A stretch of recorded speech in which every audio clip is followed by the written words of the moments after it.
પૌણી કે પછી પ્રોબ્લેમ શરૂ થાય છે કે આપણે જરાક ઉતાવળે પ્રેમ કરી નાખ્યો.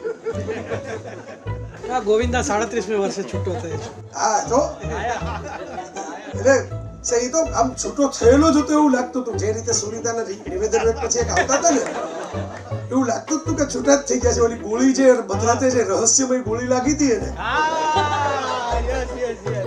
જયભાઈ તો સૈફ અલી ખાન ને રાત્રે છરી વાગી હતી હો. હા એ તો એટલે આ ભવિષ્યમાં ન્યાથી કોઈ સમાચાર આવવાનો એમાં કોકે એમ કીધું હતું કે ભાઈ ઈ તો ગાડી ચલાવી શકે એમ નતો, પણ બાકીની ગાડી ચલાવી શકે એમ નતો. રિક્ષા કરીને જવું પડ્યું હોસ્પિટલે કે ભાઈ શોને સફળ થવાના ઘણા કારણો. સલીમ જાવેદે સ્ક્રિપ્ટ કેવી લખી, આરડી બર્મને બેકગ્રાઉન્ડ મ્યુઝિક આવું આપ્યું, રમેશ સિપ્પીએ શોટ આવા લીધા, એડિટિંગ આવું હતું ને આ આવું હતું. પણ એક મહત્વનું કારણ એ છે કે મેં જયા બચ્ચન આખા પિક્ચરમાં મૌન છે.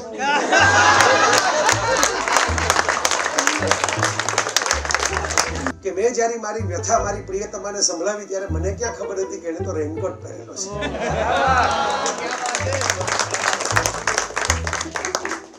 ફોન કર્યો કે લાગી ગયો? લાગી ગયો હશે. આ કવિતાઓ આમાંથી ગોતી ગોતીનું સંભળાવું છું ને એમાં ના આવા ખાનગી સિક્રેટ પ્રોડક્ટ મેસેજ આપણે આપતા નથી. વરસાદ પડે તો તમને ભજીયા બરાબર, આ દાળવડા બરાબર, ગોટા જો બધા પોતપોતાના લોકેશન મુજબ શરૂ થઈ ગયા. વેર્યાતા બીજ મેં તો છૂટા હાથે, પછી વાદળ જળે અને વસુંધરા. મારું કામ તો બીજ વેરવાનું છે, પછી વાદળ જળે અને વસુંધરા.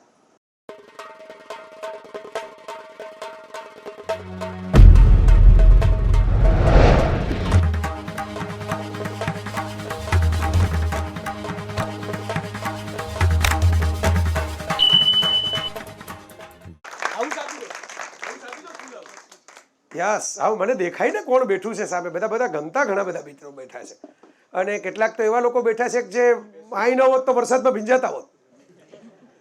તો મને બહુ મજા આવી એટલા માટે. જો કલા સ્મૃતિના ફાયદા શું છે એનો એક મોટામાં મોટો ફાયદો એ, આવા ટોપિક ઉપર લેક્ચર મને આપવા માટે બોલાવે કોણ. પહેલા તો હું તો જાતના લેક્ચર આપું છું. અત્યારે 2 આપીને આવ્યો છું અમદાવાદની અંદર.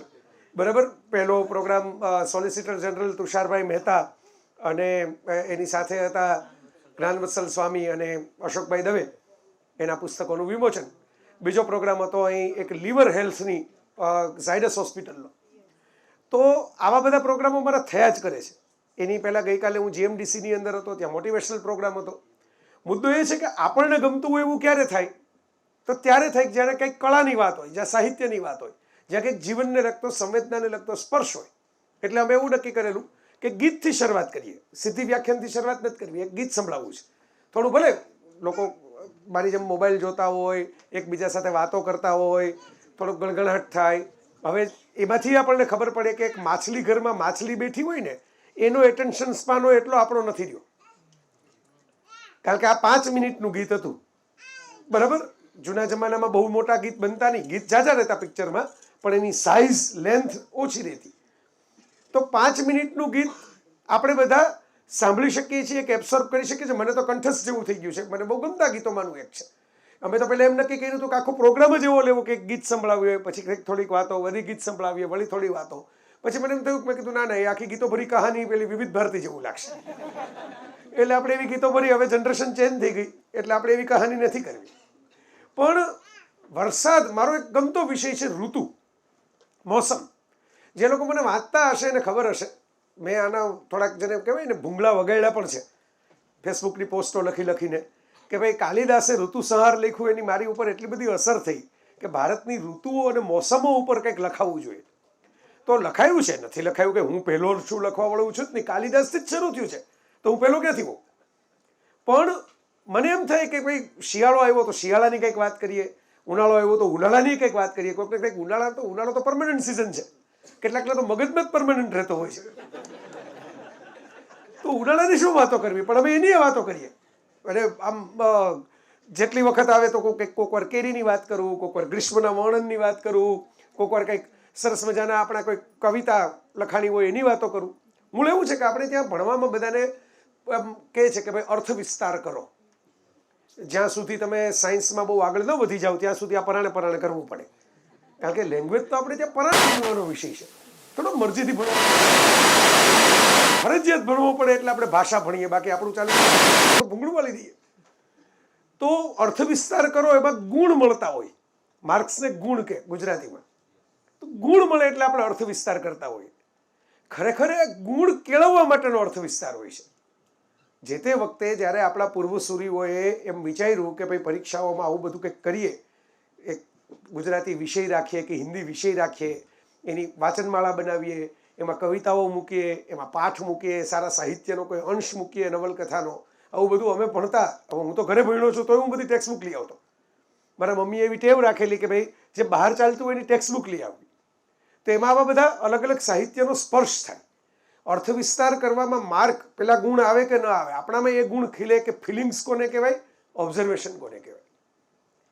જો કોઈ પણ માણસ છે ને, બધા અહીં જેટલા બેઠા છે ને બધા ચિત્રકાર છે, જેટલા બેઠા છે બધા ગાયક છે, જેટલા બેઠા છે બધા જ ડાન્સર્સ છે મનમાં, બરોબર? આમાં કોઈ જેન્યુઇનલી હશે, હું એમ નથી કહેતો કે બધા મારી જેવા જ હશે, બરાબર? એવા હોય કે જે લોકો મનમાં નહીં એકચ્યુઅલ નાચી શકતા હોય, એકચ્યુઅલી ચિત્રો બનાવી શકતા હોય, એકચ્યુઅલી સંગીત કરી શકતા હોય, ગાઈ શકતા હોય. મોટા ભાગે દરેક કળાઓ આપણા મનમાં પૂરેપૂરી હોય છે, પરફેક્ટ. મનમાં બધા રંગોળી બનાવે, પણ કેટલાકના જ હાથમાંથી એ રંગોળી નીકળે.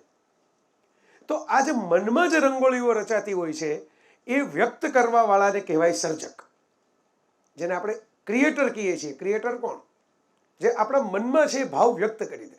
મને ઘણી વખત તમારા જેવા બધા મિત્રો મળે ને બહુ ભાવથી મળે અને વહાલનો વરસાદ વરસાવે મારી ઉપર.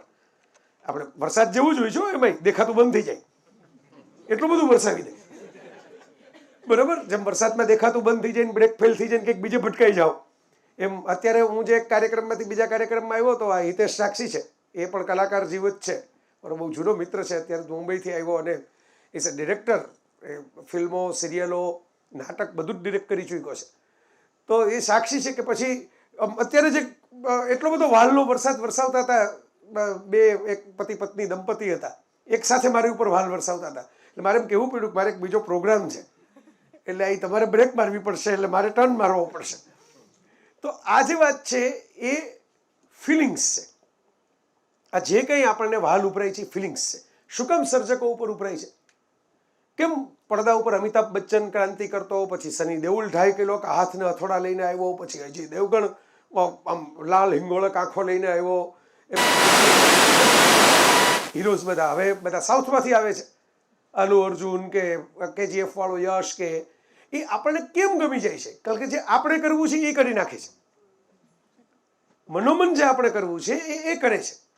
એ શાહરૂખ ખાન કે રાજેશ ખન્નામાં લાગુ પડે એવું નથી કે એક્શનમાં જ લાગુ પડે, બરાબર? જે રોમાન્સ જે સ્ટાઇલથી આપણે કરવો છે એ રાજેશ ખન્નાએ કરીને બતાવ્યો.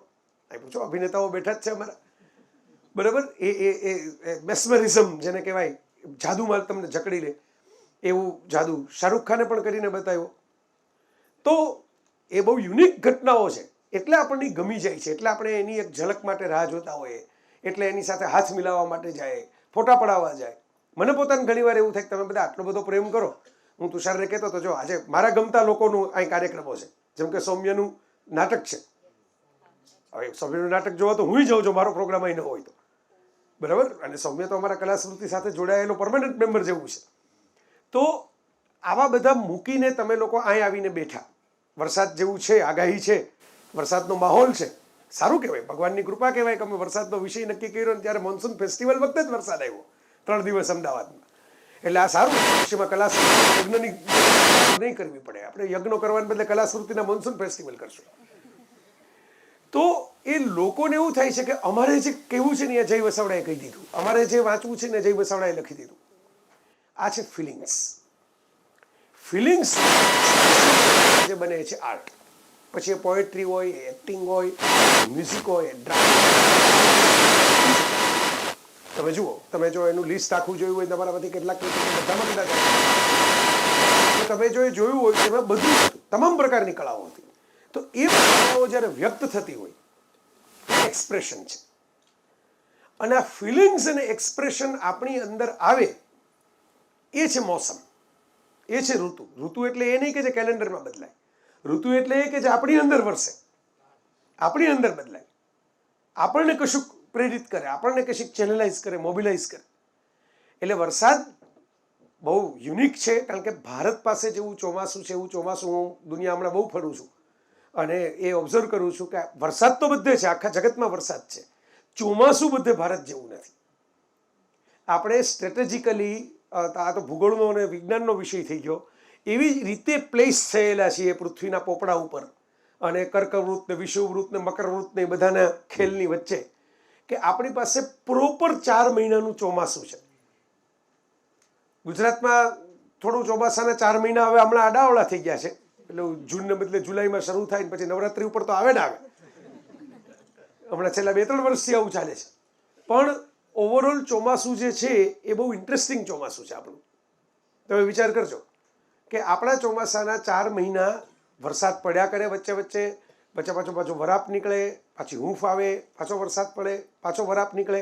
એટલે એક ધારો વરસાદ પડે એવું વારંવાર નથી થતું. અમુક લોકેશન એવા હોય છે, જેમ કે સુરત છે, મુંબઈ છે, મેઘાલય ને એ બાજુના અમુક લોકેશન છે, પણ સરસ રિઝનેબલ વરસાદ પડે, એના આધારે ખેતી થાય. આપણા બધા જ મેઇન ઉત્સવો, હોળી અને મકર સંક્રાંતિને બાદ કરતા ભારતીય સંસ્કૃતિના બધા જ મુખ્ય ઉત્સવો જે છે એ ચોમાસામાં જ આવે. મોન્સૂન સેલિબ્રેશન જ છે આપણે ત્યાં, જોઈજો. સમરમાં ઉત્સવ ના આવે, કેરી ખાવી એક ઉત્સવ ગણાય ઘણા લોકો માટે, પણ આમ ઉત્સવ આવે નહીં. આપણા બધા જ ઉત્સવો વરસાદમાં છે. તમે જુઓ એનું આમ આમ આમ જેમ અષાઢ આવે ને એટલે ધીરે ધીરે ટકોરા વાગવાના ચાલુ થાય.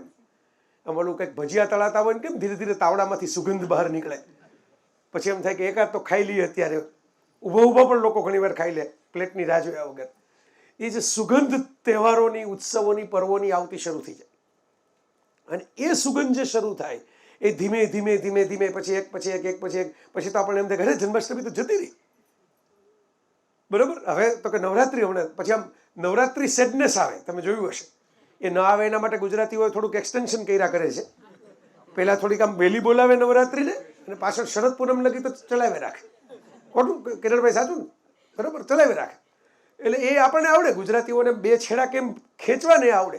અમે હમણાં લીવર હેલ્થ ઉપર પ્રોગ્રામ કર્યો, એમાં કેટલી બધી ચર્ચા કરી લીવર ઉપર. ઝાયડસ હોસ્પિટલ જેવું સ્પોન્સર હતી પ્રોગ્રામની, અને ફ્રી પ્રોગ્રામ હતો પબ્લિક માટે. રજિસ્ટ્રેશન એ ફૂલ થઈ ગયા હતા, હોલ ફૂલ હતો. બધા પ્રોગ્રામમાં બધા સવાલ જવાબ બધું ડિસ્કસ A to Z કરી લીધા. પછી એક કાકા ઊભા થયા અને એમણે એમ પૂછ્યું, વિડીયો આવે ત્યારે જોઈ લેજો, હું ગપ્પા નથી મારતો, એનો વિડીયો આવશે, રેકોર્ડ થયેલો છે, કે ખર્ચો કેટલો થાય આ લીવરમાં.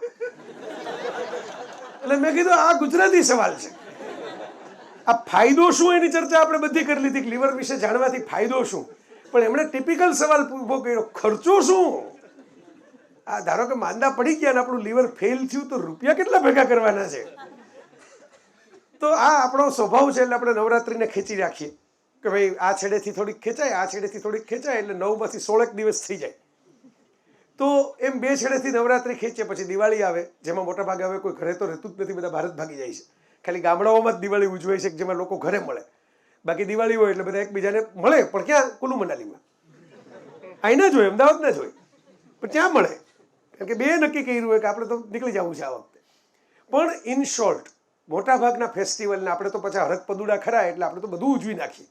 ક્રિસમસે આપણે ઠાઠથી ઉજવીએ. આટલી સરસ ક્રિસમસ તો કોઈ અમેરિકામાં નથી ઉજવતું. હું ક્રિસમસ ટાણે કેટલાક પરદેશી દેશોમાં 1-2 વખત ગયો છું, ત્યારે મેં જોયું કે ત્યાં તો સુમસામ થઈ જાય, કારણ કે ત્યાં બિઝનેસ કરવાનો દિવસ પૂરો થઈ જાય. બિફોર ક્રિસમસ બિઝનેસ હોય, માર્કેટ હોય, ડેકોરેશન હોય, બધું હોય. વન્સ ક્રિસમસ ઇઝ ઇન, એટલે ક્રિસમસનો દિવસ આવી ગયો 25 ડિસેમ્બર, પછી શું કરવાનું છે? ફેમિલી સાથે બેસવાનું છે. જે દાદા દાદીઓ થોડા દૂર રહેતા હોય એની ઘરે જવાનું, બધાને ભેગા કરવાના, કેક કાપવાની, મજા કરવાની, ફેમિલી લાઈફ વિતાવવાની. શેરીઓ સુમસામ થઈ જાય. આપણે કઈ જગ્યા ન મળે, તમે વિચાર કરો, બરોબર. રોડ ઉપર ચાલીને જવાની જગ્યા નથી મળતી. મને તો એવો અનુભવ છે, ગાડીની તો ન જ મળે. કારણ કે આપણે ઉત્સવ પ્રિય ખલુ જનાહા છીએ. જે ટાગોર કહેતા ને, ઉત્સવ અમાર જાતિ, આનંદ અમાર ગોત્ર. બરોબર, આ એવા જ છીએ આપણે, ખરેખર એવા જ છીએ. અને એમાં કંઈ ખોટું નથી, એ બિલકુલ ખોટું નથી.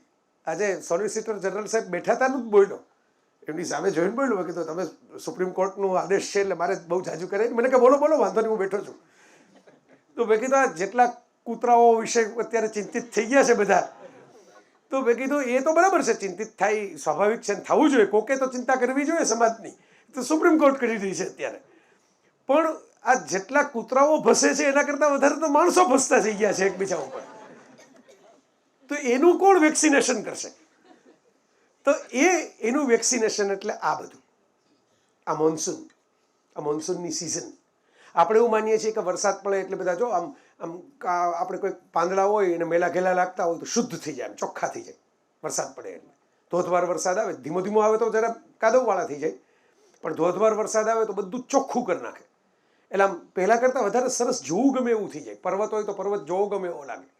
ગિરનાર મેં આજે જ ફોટા પાડીને મૂક્યા છે ફેસબુક ઉપર, તમે જોયા હોય તો. હું કાલે છોટાઉદેપુર હતો તો આજ સવારમાં હું ત્યાં હાફેશ્વર મંદિર છે, મેં તો લખ્યું છે, મારા મનીષભાઈ છે અક્ષર ટ્રાવેલ્સવાળા, એ રીતે લખી ગયા કે આનું તો આમ પ્રમોશન થાય, તેમ પ્રમોશન થાય. 2-5 જણા એ લખી ગયા કે હવે આ માંડ એક જગ્યા એવી હતી કે જ્યાં વેફરના પડીકા નહોતા, હવે તમે એના ફોટા મૂક્યા એટલે હવે આમાં ધાર્યું બધું ત્યાં જ હશે ધીરે ધીરે.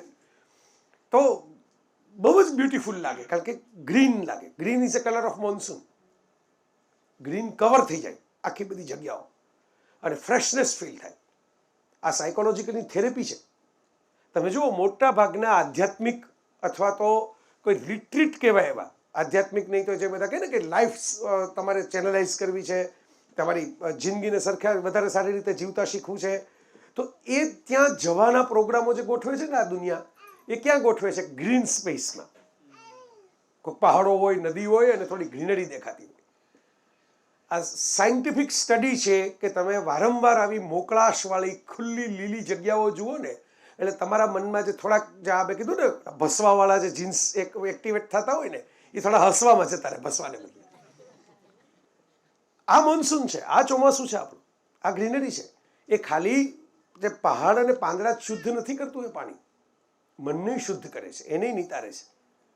અને આપણી પાસે એક એવો સમૃદ્ધ વારસો છે વરસાદને લગતો. વરસાદના પેઇન્ટિંગ્સ, ખાલી કૃષ્ણને વરસાદ એટલી થીમ ભેગી કરો તો મેં મારી જિંદગીમાં હું જેટલું ફરી શક્યો એમાં દેશ પરદેશની અંદર 450થી વધારે કૃષ્ણના વરસાદી પેઇન્ટિંગ્સ જોયા છે. બન્યા તો એ જ હોય, પણ ધીરે ધીરે પરદેશની અંદર કોઈ મ્યુઝિયમમાં સચવાયા હોય. અહીંના પણ છે, અહીં પણ છે. તમે મુંબઈ જાશો તો મુંબઈમાં જોવા મળશે, દિલ્હી જાશો તો દિલ્હીમાં જોવા મળશે. ખાલી કૃષ્ણ અને વરસાદ, તમે વિચાર કરો, આ થીમ ઉપર 450 મેં જોયા છે. હું કઈ અનિલભાઈ રેલિયા નથી કે આખી દુનિયાના પેઇન્ટિંગ હું જ જોતો હું, બરાબર? બહુ મજાના ચિત્રના બહુ મરમી માણસ છે. તો એનો અર્થ એ થયો કે કેટલા બનતા હશે ખાલી આ એક થીમ ઉપર. એ સિવાયની થીમ તો બીજી જુદી. તો મોન્સૂન છે ને ઇન્ડિયન સિઝન છે. આપણી પાસે ચોમાસું છે, આપણે ઠાઠથી ચોમાસાના ઉત્સવ ઉજવી શકીએ. આપણે ચકધૂમ કરીને અમારા જો ને કલાસ્મૃતિના બધા મેમ્બરો નાચતા હતા. મેં તો એ શેરે કર્યું હતું તરત, બરાબર? મેં નીચે લાઈક કરી હતી કે ભાઈ આ જો મોન્સૂન ફેસ્ટિવલ ચાલે એમ. આ બધા જુવાનિયાઓ બધા આમ, ત્યારે આ કદાચ યુનિફોર્મ હજી બન્યો નહીં હોય, ટી શર્ટ નહોતું એવું ને ધ્રુવી, હા, એટલે નહોતું એવું. એટલે અત્યારે તો આવી ગયું, જો મેં બદલાવી નાખ્યું આવીને, બરાબર? હા, મારે તો પાછળ લખેલું જ છે જો, ઇબ્ન બતુતા, ઓલું બગલ મેં જૂતાવાળા ઇબ્ન બતુતા, ગુલઝાર સાહેબ જે ઇશ્કિયામાં દોડાવતા હતા જેને, એ બરાબર. હવે શું ઇબ્ન બતુતા છે એના માટે એક ઉદયન ઠક્કરની બહુ સરસ કવિતા છે, એ આપણે છેલ્લે સંભળાવશું. ચાલો, ઇબ્ન બતુતા આજે લખ્યું ને એનું બોનસ વરસાદમાંથી બહાર નીકળીને. તો મારા મિત્રો, આજે આખી ચોમાસાની જે મોસમ છે આપણી પાસે, એ એટલી ઇગ્નાઇટ કરે છે આપણા દિલો દિમાગને. એવા એવા લોકો છે. મેં તમને જે ગીત સંભળાવ્યું એ પ્રિયતમા નામની એક ફિલ્મ હતી.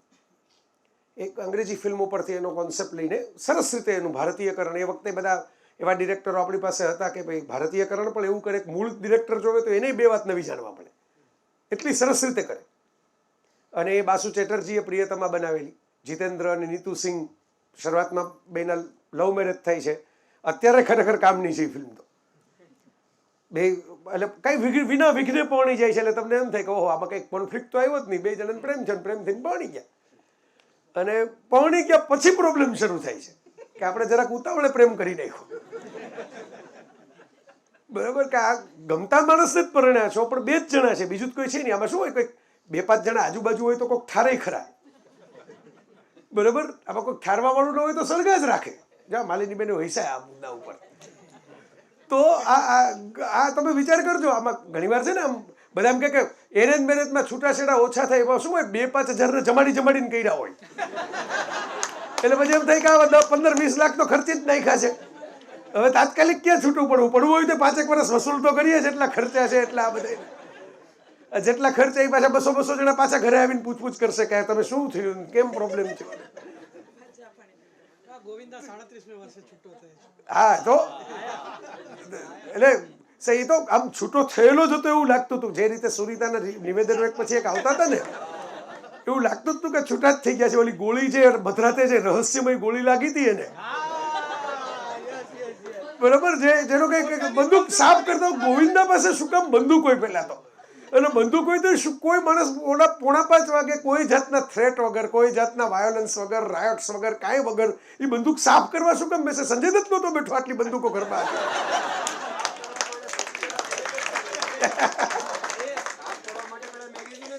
હા સાફ કરવા માટે મેગેઝિન જ કાઢવું પડે રાઈટ. નહીં જયભાઈ તો સૈફ અલી ખાન ને રાત્રે છરી વાગી હતી હો. હા એ તો ત્યાંથી કોઈ સમાચાર આવવાના એમાં કોકે એમ કીધું હતું કે ભાઈ ઈ તો ગાડી ચલાવી શકે એમ નહોતો પણ બાકીની ગાડી ચલાવી શકે એમ નહોતા કે રિક્ષા કરીને જવું પડ્યું હોસ્પિટલે. હા તો નવાબનો માણસ બિચારો રિક્ષા કરીને હોસ્પિટલે જ ગયો. રિક્ષાવાળાને દેવાના પૈસા નહોતા ખિસ્સામાં. એ બિચારો 2 દિવસ પછી હોસ્પિટલ આવીને ઇનામ લઈ ગયો. બક્ષિસમાં 51,000 લઈ ગયો પણ ત્યારે તો એને મફત જવા દીધો. તો જો આ પણ આ ઉલ્લાસની ઋતુ છે. આજે આપણે હસી શકીએ છીએ ને મોકળા મને આ બધી નાની નાની બાબતો ઉપર બરાબર. આ જ મજા છે. તો બીજી શું મજા છે? મજા કરવાનો જે સૌથી મોટી વાત છે એ આ જ છે કે આપણે આ વાતને ઉલ્લાસપૂર્વક લઈ શકીએ છીએ. આપણે મને એ લોકોને સંભળાવો તો એ બધા ઉલ્લાસપૂર્વક લઈ શકે છે બરાબર. કારણ કે આ બધા સાંભળવાથી ટેવાઈ ગયા હોય છે. ગોવિંદાની ખબર નથી, સુનીતાને વધારે ખબર હશે. સેફને તો આવું બધું બધા સંભળાવે છે, એની જવાબ આપે છે, એને ખબર છે એટલે એ ટેવાઈ ગયો છે. એની ના નથી, ઇન કરીને બી સાંભળી લે છે. સુનીતાબેન જરા વધારે કડક લાગે છે આમ સ્વભાવના, કારણ કે ખીજાતા હોય છે દર વખતે આમ કેમેરામેનને બરાબર. જોકે જયા બચ્ચન તો એની આખે જુદું લેવલ છે. એટલે આવતીકાલે હું પેપર ફોડી દઉં. આવતીકાલે મારો ગબ્બર સિંહ ઉપરનો લેખ આવશે. શોલે ઉપરનો લેખ લખી નાખ્યો એટલે પછી ગબ્બર સિંહ ઉપર એક સેપરેટ લેખ લખ્યો આખો. કારણ કે શોલેમાં સૌથી સિગ્નિફિકન્ટ કોઈ હાઇલાઇટ થતું હોય તો ગબ્બર. એટલે એ લેખ લખ્યો ને એમાં જે છેલ્લે ફાસ્ટ ફોરવર્ડ લખ્યું છે એ અમારા મિત્રો સાથેની ચર્ચામાંથી મને મળેલું છે. એટલે એની પાસે કદાચ ફરતું આવ્યું હશે પણ એને મને એકલું ભરતૃહરીના અમરફળ જેવું બહુ ચાલે વોટ્સઅપમાં. તો કે ભાઈ શોલે સફળ થવાના ઘણા કારણો. સલીમ જાવેદે સ્ક્રિપ્ટ એવી લખી ને આરડી બર્મને બેકગ્રાઉન્ડ મ્યુઝિક આવું આપ્યું ને રમેશ સિપ્પીએ શોટ આવા લીધા ને એડિટિંગ આવું હતું ને આ આવું હતું. પણ એક મહત્વનું કારણ એ છે કે જયા બચ્ચન આખા પિક્ચરમાં મૌન છે.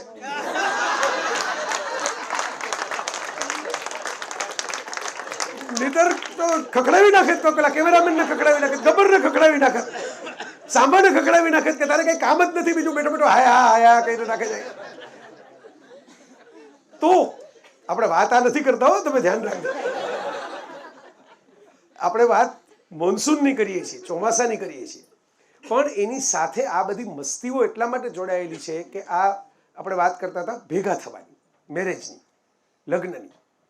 પ્રિયતમામાં 2 જણા ભેગા થાય છે ને પછી ઘર્ષણ થાય છે પછી મુશ્કેલીઓ થાય છે અને એક્સપેક્ટેશન જે પેલા ગુલાબી આમાં શું હોય બધું હનીમૂનનું જ એક્સપેક્ટેશન કરીને બધા પહોંચી જતા હોય. પછી ધીરે ધીરે કોણ કે ખાવાનું કોણ બનાવશે ને વાસણ કોણ સાફ કરશે ને રોજ રોજ તો નવા વાસણ તો મુકેશ અંબાણીએ ન લઈ આવે ને, કોકે તો સાફ કરવા જ પડે ને. એને માણસ રાખ્યા હોય ને આ 2 જણાની પાસે નથી માણસો, પ્રોફેશનલ્સ કપલ છે. તો એમ ધીરે ધીરે અંટસ પડે છે. અને પછી જે એમાં નીતુ સિંહના પિતા જે છે ઉત્પલ દત્ત, એણે રોલ ભજવ્યો છે. બહુ કડક મિજાજના જજ હોય છે. આમ તો એ લવ મેરેજ જ મંજૂર કરે એમ નહોતા પણ એને થવા દીધા ને પછી એને ખબર પડે છે કે આ તો છૂટાઈ પડી જાય છે હમણાં. અને પછી એ ઇન્ટરવીન કરે છે આખી વાતમાં. જોવા જેવું પિક્ચર છે, સરસ છે. પણ એમાં જે ગીત છે ને એ ગીત ટાઇટલમાં આવે છે. અને બાસુ ચેટર્જી બહુ જ ફેમસ રેન્જ સોંગ જે ભારતનું છે, one of the most famous rain song of India બોલિવૂડની દ્રષ્ટિએ, બરાબર. રીમઝીમ ગિરે સાવન, મંઝિલ નામનું પિક્ચર હતું, મૌસમી ચેટર્જી અને અમિતાભ બચ્ચન. એ પણ બાસુ ચેટર્જીનું, એમને ગમે વરસાદ પિક્ચરાઇઝ કરવા. એ એક યુગ હતો. આજે વરસાદ પિક્ચરાઇઝ થાય એમાં ઘણું બધું AI ઇફેક્ટ્સ આવે છે. એટલે વરસાદમાં કદાચ ન પણ કોઈ ઊભા હોય પણ વરસાદ ક્રિએટ થઈ જવામાં આવે. પણ એ વખતે એક યુગ હતો કે બધા વરસાદના ગીતો માટે પછી એક જુદો યુગ આવ્યો કે વરસાદ એટલા માટે હોવો જોઈએ કે ભાઈ જે કંઈ સાડી બાડી પહેરેલી હોય બરાબર એ ભીંજાઈ જાય આખે આખી. એ એક જુદો યુગ આવ્યો, એ આપણે જોયો. હવે તો એ યુગે જતો રહ્યો બરાબર, કારણ કે હવે તો એવું જ ડિરેક્શન આવે છે. તમે જોતા હશો, હું જે અત્યારે જોઉં છું, તમે કંઈક બીજા ગીતો જોતા હોત મને મોકલજો બરાબર, પણ હું જે જોઉં છું કંઈ દેખાતું જ નથી બરાબર. તમે આમ એક મિનિટની અંદર 140 કટ્સ પસાર થઈ જાય તમારી આંખ સામેથી. કંઈ દેખાય તો ને કે તમે કોણ છે, શું છે, કોણ શું પહેર્યું છે, પહેર્યું કાનમાં શું પહેર્યું, નાકમાં કઈ દેખાય. પહેલાં તો આમ આમ આમ આમ આમ આમ આમ કરીને તમને આમ કેમેરા ફેરવી દે. કેમેરા ન ફરે એટલી વધારે તો કાતર ફરતી હોય છે એમાં એડિટરની. કાતરી નથી વાપરતા, પેલું મશીન જ છે. તો એ બતાવે છે કે આપણું મગજ કેટલું રેસ્ટલેસ થતું જાય છે.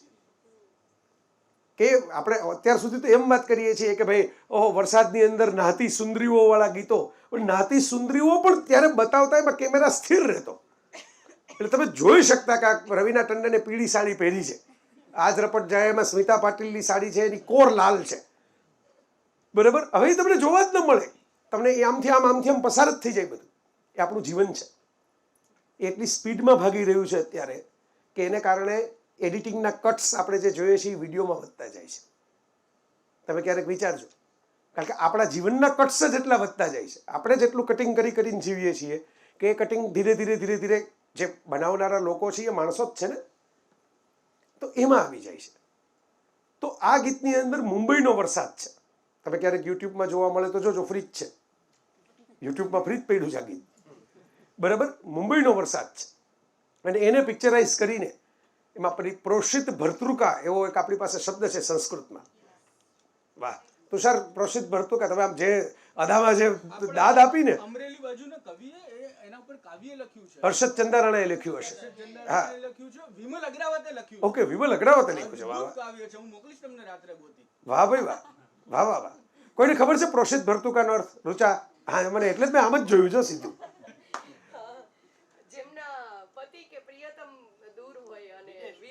એલા રૂચા જેવા એમ બધા, એ પોતે જ એટલી બધી બહાર ફરતી હોય છે કે ઓલા પતિ વિરહની અંદર બેઠા ફરતા હશે. તો પ્રોષિત ભર્તૃકા એવી આપણે ત્યાં અષ્ટનાયિકાનો પ્રકાર છે. 8 પ્રકારની નાયિકા છે સાહિત્યમાં. અભિસારિકા, પિયુને મળવા જાતી હોય એ નાયિકા. જે મીરાએ ભજન લખ્યું ને, દૂર નગરી બડી દૂર નગરી મેં કેસે આવું રે કન્હાઈ તેરી ગોકુલ નગરી બડી દૂર નગરી. ઓકે, ધીરે સે ચલું તો દેર મોહે લાગે, જલ્દી ચલું તો છલક જાય ગગડી. She is the confusion, the very sweet confusion. ધીરે સે ચલું, મારે ધીમે ધીમે જો ચાલવું હોય તો દેર મોહે લાગે, તો પછી મોડું થાય પ્રેમીને મળવા જવામાં. અને જલ્દી ચલું તો છલક જાય ગગડી. હવે ઘરેથી બાનું કાઢ્યું હોય, પાણી ભરવા જાઉં છું, પાણી ઢોળાઈ જાય ઝડપથી ચાલવામાં, ગાગર છલકાઈ જાય તો. કેસે આવું રે કન્હાઈ તેરી ગોકુલ નગરી, આ અભિસારિકા, પ્રિય તમને મળવા માટે જતી નાયિકા. પ્રોષિત ભર્તૃકા કે મોસમ છે વરસાદી આવી સરસ મજાની, અને જેની પાસે એનો પ્રિયતમ નથી, એના ઝુરાપામાં, એના વિરહમાં જે છે એ નાયિકા, એ પ્રોષિત ભર્તૃકા. તો આવી નાયિકાઓ આપણી ફિલ્મોમાં પણ ક્યારેક ક્યારેક દેખાય. ભલે કોન્સેપ્ટ કદાચ ડિરેક્ટરોની નહીં ખબર હોય ને એક્ટરોની નહીં ખબર હોય, પણ એ દેખાય છે, ક્યાંક ક્યાંક રિફ્લેક્ટ થાય છે, કારણ કે એ જીવનમાંથી આવેલા કોન્સેપ્ટ છે. આ બધી નાયિકાઓ, આ નાયકો. મેં વિષય આપ્યો વરસાદ, વિરહ અને વાહલની ઋતુ. વિરહ વરસાદ સાથે, લગી યાદ સાવન કી ફિર વો ઝડીએ વાળો, મેમરીઝ વાળો બરાબર. તો સાવનની અગન પણ હોય છે. સાવનમાં તો આમ ઠંડા ટીપા આવે, ફોરા આવે. પણ ગુલઝાર સાહેબે લખ્યું, આસ્થા નામનું એક મૂવી હતું રેખાનું, ઓમપુરી અને રેખા. ઇન્ટરેસ્ટિંગ મૂવી હતું, બોલ્ડ હતું થોડું. તન પે લગતી હે કાચ કી બુંદે, મન પે લગે તો જાને. તન પે લગતી હે કાચ કી બુંદે, વરસાદ, મન પે લગે તો જાને. કે જે કાચની બુંદો શરીર ઉપર લાગે છે, મનને, તનને, એ ખરેખર મનમાં લાગે ને પછી એક જુદો વરસાદ ચાલુ થાય. સ્મરણોનો વરસાદ, સ્મૃતિઓનો વરસાદ. દરેકની પાસે પોતપોતાના સ્મરણો હોય. મેં એક વખત મારા જ આર્ટિકલની અંદર એક એવું ઓબ્ઝર્વેશન લખેલું કે જો તમને વરસાદ પડે અને કાગળની હોડીઓ યાદ આવે, હવે તો ખબર નથી, એ મેં લખ્યું ત્યારે હજી મોબાઈલ આટલા બધા સ્માર્ટ નહોતા થયા, પણ હવેના કિડ્સમાં થોડું જુદું યાદ આવતું હશે, પણ તોય મેં એમ લખ્યું હતું કે ભાઈ કાગળની હોળી તમને યાદ આવે તો સમજવાનું કે તમારી ઉંમર 5 થી 7 વર્ષની વચ્ચેની છે, કારણ કે એ ઉંમર એવી છે કે વરસાદ પડે એટલે તમને હોળીઓ તરાવવાનું મન થાય. વરસાદ પડે અને તમને કોઈ વ્યક્તિની આમ લહેરાતી લટો યાદ આવે, બરાબર, અને કોઈ લહેરાતી લટો એટલે સ્ત્રી થઈ ગઈ, તો કોઈ સ્ત્રીને કોઈની સરસ મજાના વરસાદની અંદર પડેલા ઝુલ્ફાઓ યાદ આવે. ટૂંકમાં બોડીલી તમને શરીર કોઈના યાદ આવે, શરીર મળ્યા ન હોય, ખાલી તમને યાદ આવે, એ તમારી ટીનેજની ઉંમર થઈ. ત્યારે તમારી ઉંમર 16-18 વર્ષની છે. તમે વિચારજો, વરસાદ પડે અને તમને કોઈનું ચુંબન, કોઈનું આલિંગન, કોઈનો સ્પર્શ યાદ આવે. જો પહેલામાં તમને ખાલી દેખાવ જ યાદ આવે, સ્પર્શનો તો મોકો હજી મળતો જ નથી. હજી તો તમે હાઈસ્કૂલથી યુનિવર્સિટીની યાત્રામાં છો, પણ તો તમારી ઉંમર 25-30ની આસપાસ છે. કારણ કે હવે તમે વરસાદને કારણે તમારું જે મિલન થયું છે, તમારા જો કોઈ પ્રિયતમ પ્રેયસી રહી ચૂક્યા હોય એને યાદ કરો છો, અથવા તો જે એકચ્યુઅલ અત્યારે એ ગાળામાંથી પસાર થાવ છો. વરસાદ પડે, જો હવે ધીરે ધીરે શિફ્ટ થાય છે. યસ બોલો બોલો, કઈ વાંધો નહીં, બેસો એમાં. મને મારી લિંક નહીં જાય ધ્રુવી, એ તો મને તો ઓળખે થાય બધા. આપણે તો આ બહુ ઘરનો ડાયરો છે, એટલે એમાં કંઈ મેનેજમેન્ટ કરવું હોય કરી લેવાનું, ડોન્ટ વરી. તો હવે વરસાદ પડે અને તમને આ બધું જે બોડીલી ફિલિંગ ને એ બધું તો થઈ ગયું, બરાબર. હવે વરસાદ પડે એટલે તમને છત્રી, રેનકોટ, બરાબર, એવું બધું યાદ આવતું થાય. એટલે સમજવાનું તમે હવે 35-40 ઉપર ગયા. હવે તમને એમ થાય છે કે ઓલું બધું તો ઠીક છે, આ પેલા આ શરદી ન થઈ જાય એની ચિંતા કરો ને. અમારા સુભાષ ભટ્ટ એવું કહેતા હોય છે, જનક હાજર હતી ત્યારે વેલેન્ટાઇનના પ્રોગ્રામમાં ટી પોસ્ટમાં અમે કર્યો હતો ત્યારે સુનિલભાઈ આઈ છત્રી લઈને આવ્યા. તમે આ બંધ ઉદયન ઠક્કરની કવિતા આખી મારે તમને સંભળાવવી પડશે. એટલે એ ઉદયનભાઈની કવિતા તો લાંબી છે, પણ એનો એક નાનકડું સ્વરૂપ પણ છે કે મેં જ્યારે મારી વ્યથા મારી પ્રિયતમાને સંભળાવી ત્યારે મને ક્યાં ખબર હતી કે એણે તો રેનકોટ પહેરેલો છે.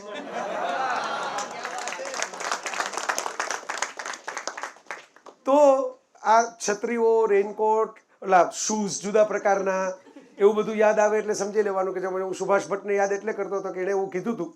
તમે કદાચ જતા એ પ્રોગ્રામમાં તો સુભાષભાઈ એવું કહેલું કે એક ઉંમર એવી હોય છે કે માણસ પોતાની પ્રિયતમા માટે ફૂલ લઈને આવે, અને એક ઉંમર એવી હોય બામની શીશી લઈને આવે. તો બેને પ્રેમ જ ગણવો તમારે. જ્યાં લગી શીશી કોક લઈ આવી દેતું હોય ત્યાં લગી પ્રેમ જ છે. તમારે જાતે જ ખર્ચીને લેવા જ જવી પડતી ને. તો ઇન ધેટ સેન્સ પછી પાછી એક ઉંમર આવે, વરસાદ પડે ને તમને ભજીયા, બરાબર, આ દાળવડા, બરાબર, ગોટા, જો બધા પોતપોતાના લોકેશન મુજબ શરૂ થઈ ગયા, બરાબર. તો આવું બધું યાદ આવવા માંડે એટલે સમજવાનું કે હવે તો પલળવા ન પલળવાની વાત જ નથી આવતી, ખાવાની જ વાત આવે છે કે બારી ભલે વરસાદ પડે નાખતો ને, આપણે હવે આ ખાવાનું કરો ને એમ, બરાબર. અને આ તો ભાઈ હમણાં જ આ જે ઓલો લીવર વાળો પ્રોગ્રામ હતો ને એમાં ભજીયા હતા છેલ્લે, એટલે બધા મૂંઝાણા કે હવે આટલું બધું લીવર વિશે સાંભળ્યું તો પછી ભજીયા કેમ ખાવા. પ્રશાંત ભીમાણી હતા ત્યાં, એ એમનું જ ગ્રુપ લઈને આવ્યા હતા, એટલે ભીમાણી સાહેબે જ કીધું કે પછી ભજીયા છે, પછી એ મૂંઝાણા કે હવે આ હમણાં તો 1.5 કલાક લીવર ને હેલ્થ વિશે સાંભળ્યું. અને દુનિયાના દરેક ડોક્ટરને તમે મળો ને એટલે એક સ્ટાન્ડર્ડ જ હોય છે, ખાટું, ગળ્યું, તીખું નહીં ખાવાનું, આ તેલવાળું નહીં ખાવાનું, ઠંડુ નહીં ખાવાનું, બરાબર. એટલે પછી મેં જરાક મેં કીધું ભજીયા તો લીવર માટે બહુ ગુણકારી કહેવાય. તો ચણાનો લોટ આવી પ્રોટીન, હમણાં સાહેબ કહેતા હતા મસલ માસ ગુમાવવો ન જોઈએ, મસલ માસમાં પ્રોટીન હોય, પ્રોટીન. અને વનસ્પતિ આવે ભેગી, ગ્રીન લીફી વેજીટેબલ્સ, ગ્રીન.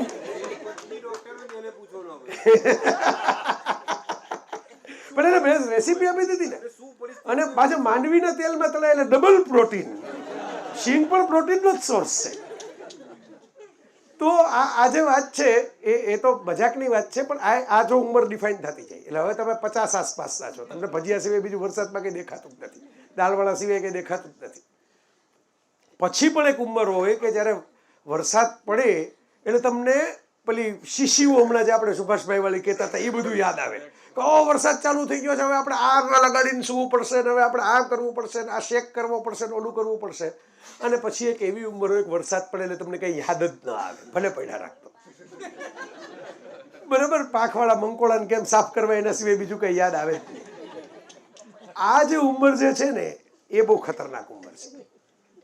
એટલા માટે ખતરનાક ઉંમર છે કે હવે તમારી સંવેદનાઓ ગઈ.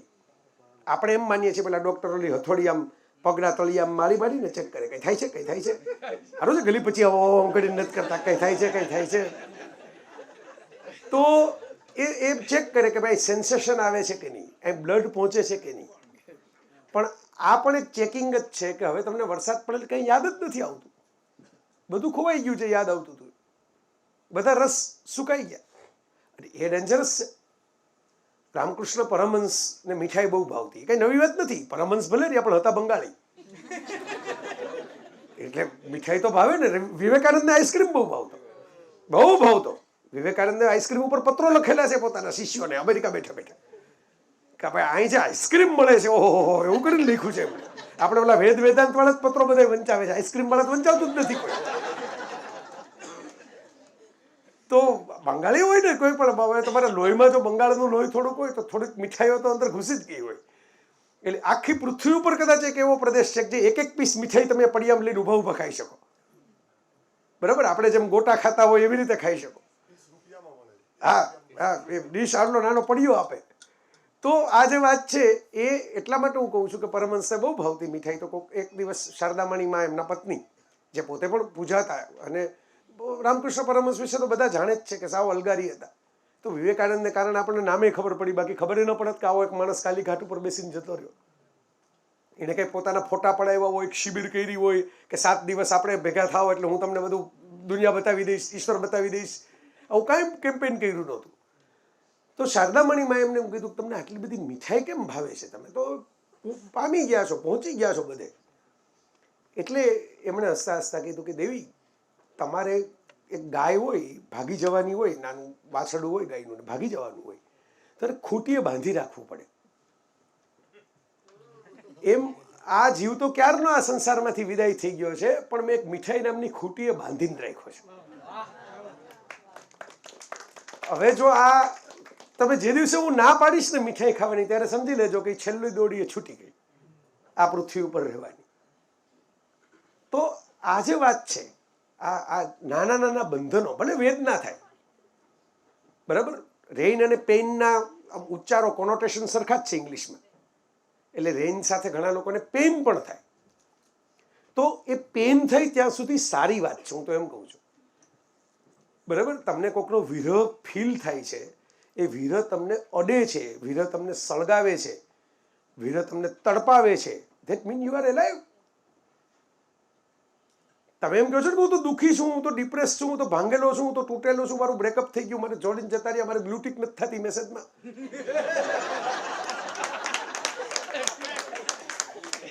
બરાબર, તો એ તમને થાય છે ને, આવું થાય છે ને અંદર, એ થાય છે એ જ બતાવે છે કે ભાઈ હજી અંદર કંઈક ધડકે છે, હજી તમે જીવો છો, હજી તમને અસર થઈ છે કોકની.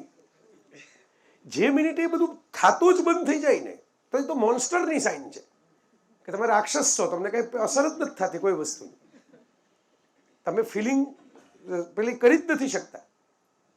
ઇલોન મસ્કે વચ્ચે એક ઇન્ટરવ્યુમાં આ કહેલું બહુ નિખાલસતાથી કે ભાઈ હું એમ કે એને કંઈ બાળકોની એ કમી નથી ને પત્નીઓની એ કમી નથી, બરાબર, અને હવે તો પૈસા એટલા બધા છે કે કંઈ એ લોકો ફરિયાદ કરવા કોઈ જાય એમ નથી, બરાબર. બધાને કીડીને કણ હાથીને મણ આપી શકે એટલું બધું વારસો, અને પાછી વડીલો પાર્જિત મિલકત નથી, સ્વ ઉપાર્જિત છે, એટલે જેને જેટલી આપવી હોય એટલી આપી શકે. પણ એણે એમ કહેલું કે ભાઈ sometimes I feel that I am not a human. એ I am not a human એને એમ કહ્યું હતું કે ભાઈ ક્યારેક મને એવું થાય કે મારું બાળક રમતું હોય તો મને એમ થાય કે મોટું થાય તો હું એની સાથે એમ વાત કરું કે ટેસ્લાનું એન્જિનિયરિંગ કેમ થાય, સ્પેસ એક્સનું રોકેટ કેમ ઉડે. અત્યારે હું શું કરું એની સાથે, હું જે કરીશ તો ભૂલી જવાનું છે. એટલે એણે બહુ પેઇનફુલી આ કહ્યું હતું કે this is my logical brain riding upon me. કે મારું લોજિકલ બ્રેઇન એમ કહે છે કે હું મારા 2 વર્ષના બાળકને રમાડું છું, આ બાળકને તો યાદ રહેવાનું નથી કે મારા પપ્પા મને ખોળામાં બેસીને રમાડ્યો હતો, અનલેસ કે તમે વિડીયો બતાવો. વિડીયો બતાવો તો એ વિડીયો સાક્ષી ભાવે જોશે, કારણ કે એની ફિલિંગ તો આવવાની નથી, કારણ કે એ મેમરી જ વાઇપ આઉટ થઈ જવાની છે. તો એણે એમ કહ્યું કે તો મને એમ થઈ છે કે તો જ્યારે એને યાદ રહે ત્યારે જ રમાડું ને, અત્યારે શું કામ રમાડું?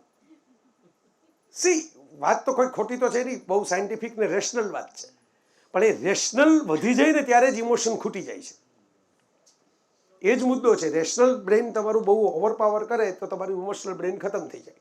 અને આપણે આ વરસાદ વહાલ અને વિરહની ઋતુમાં વિરહ એટલે જ છે કે વિરહ તમને તડપાવે.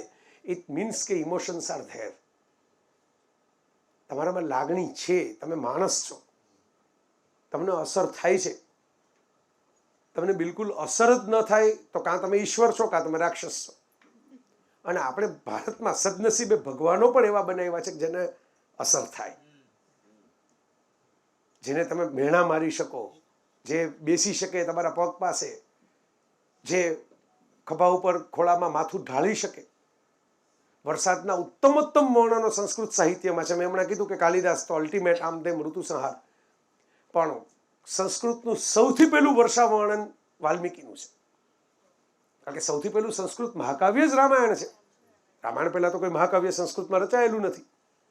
ઋગ્વેદ અને ઉપનિષદો સંસ્કૃતમાં રામાયણથી પહેલાં રચાયેલા ગણાય, પણ એ કાવ્ય નથી. This is not poetry. એમાં પાત્રો નથી, એક હીરો, એક હિરોઈન, વિલન, એ ટાઈપનું નથી. There is no plot. એ તો ખાલી શ્લોકમાં રચાયેલું પ્રકૃતિ વર્ણન છે. પૂજાપાઠ એ બહુ ઝાઝા નથી. પૂજાપાઠ તો પૌરાણિક સાહિત્યમાં વધારે છે. વૈદિક સાહિત્ય તમે જો ઓરિજિનલ વૈદિક સાહિત્ય જુઓ તેમાં બહુ પૂજા વિધિઓ છે જ નહીં. યજ્ઞોની થોડી ઘણી વાતો છે, પણ બધામાં પ્રકૃતિ જ છે. યજ્ઞ પ્રકૃતિ માટે કરવાનો છે. અને ઘણા વિદ્વાનો તો એવું કહે છે કે યજ્ઞ એટલે, આજે આપણે માની લીધું યજ્ઞ એટલે ઓલું કુંડમાં તમે બધા મૂકીને તમે ઘી નાખીને જે અગ્નિ પ્રગટાવો, એ લોકો યજ્ઞ શબ્દ યોજના માટે વાપરતા. યોજનાની મૂળ ધાતુ હતી યજ્ઞ. એટલે હું અત્યારે એમ કે વરસાદ માટે યજ્ઞ કરું છું, એટલે વરસાદ માટે યજ્ઞ કરું છું એટલે કુંડ પ્રગટાવીને એવા કયા મૂર્ખા હોય જે વરસાદ માટે અગ્નિ કરે? કારણ કે વરસાદ પડે તો અગ્નિ બુજાઈ જાય. તો આમ હું નથી કહેતો, સંસ્કૃતના મહાપંડિતો કહે છે, મારા જન્મ પહેલા થઈ ગયા હતા બધા, અત્યારે થઈ ગયા હોય ટ્રોલ થઈ જાય બિચારા. એટલે આ પહેલા થઈ ગયા એ સારું થયું, એ લોકો બિચારા લખી લખીને જતા રહ્યા પોતાના વર્ઝન્સ. તો એ મહાપંડિતો એમ કહે છે કે જ્યારે જ્યારે તમે આવા યજ્ઞ વાંચો છો ત્યારે ખાલી હોમ હવન ને કુંડની ચિંતા ન કરો. એ સિમ્બોલિક રીતે લખાયેલું છે. હું વરસાદનો યજ્ઞ કરું છું, માને વરસાદ માટે મારી યોજના તૈયાર કરું છું, હવે આ મોસમને વધારવા માટે. તો દરેક બાબતના યજ્ઞો જે છે આપણે ત્યાં, એમાં આ પણ એક વર્ઝન છે. હું એમ નથી કહેતો કે આ સત્ય છે, કારણ કે આપણે જોવા ગયા જ નથી સત્ય શું છે, પણ આ પણ એક વર્ઝન છે વિદ્વાનો. તો વાલ્મીકીએ જે વર્ષા વર્ણન કર્યું છે ને, આજે આપણે સુપરમેનને જરા વીક જોઈએ તો આપણે એમ થાય કે જો આ આધુનિક સુપરમેન વલ્નરેબલ છે. એટલે જૂના સુપરમેનને તો કંઈ થતું જ નહોતું. આ સુપરમેન તો માર જ ખાય જ બિચારો.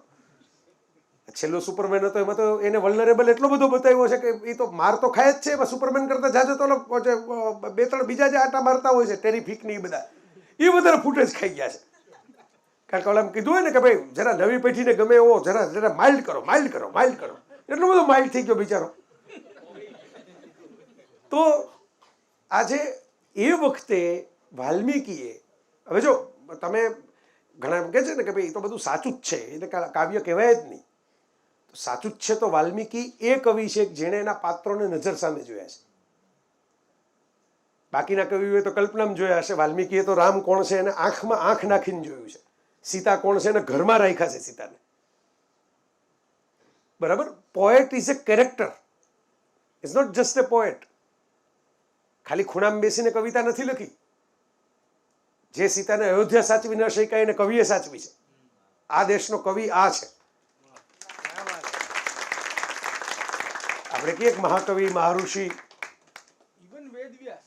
હા, વેદવ્યાસ એ પણ કેરેક્ટર જ છે, એ પણ પાત્ર જ છે. અને વેદવ્યાસ થોડા દૂર રહીને સાક્ષી ભાવે આખું મહાભારત જુએ છે, પણ વાલ્મીકી તો અંદર પડે છે. જરૂર પડે ત્યારે જે મેં કીધું એમ, જે જનક પાસે સીતા નથી જાતી, જે સીતા મૈથિલી નામ છે પણ મિથિલા નથી જતા, જે સીતા અયોધ્યામાંથી પરિત્યક્ત છે, એ સીતા આ કેવડી મોટી વાત છે. તમે આમ જરા કલ્પના તો કરો. આજે આપણે વિમેન એમ્પાવરમેન્ટ ને ઇન્ડિવિજ્યુઆલિટી ને આ તે બધી વાતો મોટી મોટી કરીએ છીએ, એ જમાનામાં આ દેશનો સૌથી પહેલો મહાઋષિ, સૌથી પહેલો મહાકવિ, એ આવી કોઈ મોટી મોટી સુફિયાની વાતો કર્યા વગર એમ કહે છે કે આ ઘર છે તારું. આપણે ક્યાં જનક રાજાની જરૂર છે, આપણે ક્યાં વશિષ્ઠની જરૂર છે, આપણે ક્યાં રામની જરૂર છે. હા, હું બેઠો, હું જ્યાં લગી બેઠો ત્યાં લગી આશ્રમ તારું ઘર છે. છોકરાઓ મોટા કરો, આનંદ કરો. આજે ન થઈ શકે સાહેબ, ત્યારની તો વાત જવા દો, આજે ન થઈ શકે કે તમે કોના છોકરા મોટા કરો છો, આ બેન કેમ તમારે ત્યાં આવે છે રોજ.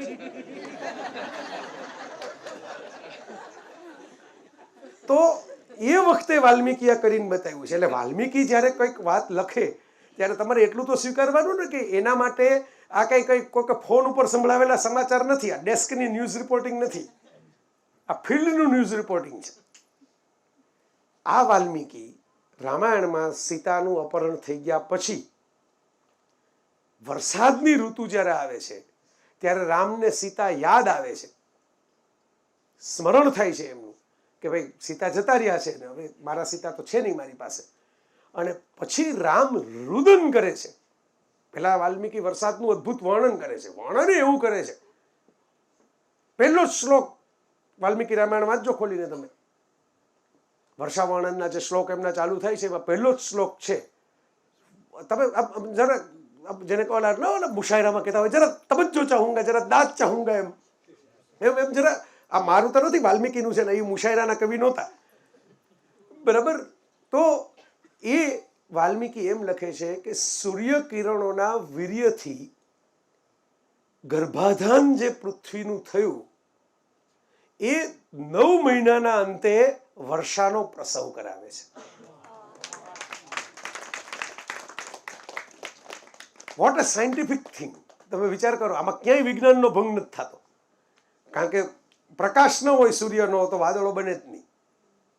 અને તમે ટેકનિકલી જુઓ તો 8 થી 9 મહિના પછી જ વરસાદ, વાદળો બન્યા પછી વરસે. તમે જો માડાગાસ્કરનો સફારીમાં જે આવતું, માડાગાસ્કરમાં ચોમાસાનું એન્જિન શરૂ થાય છે, એ એન્જિન જે છે એ ફરતું ફરતું અહીં પહોંચે ભારતમાં.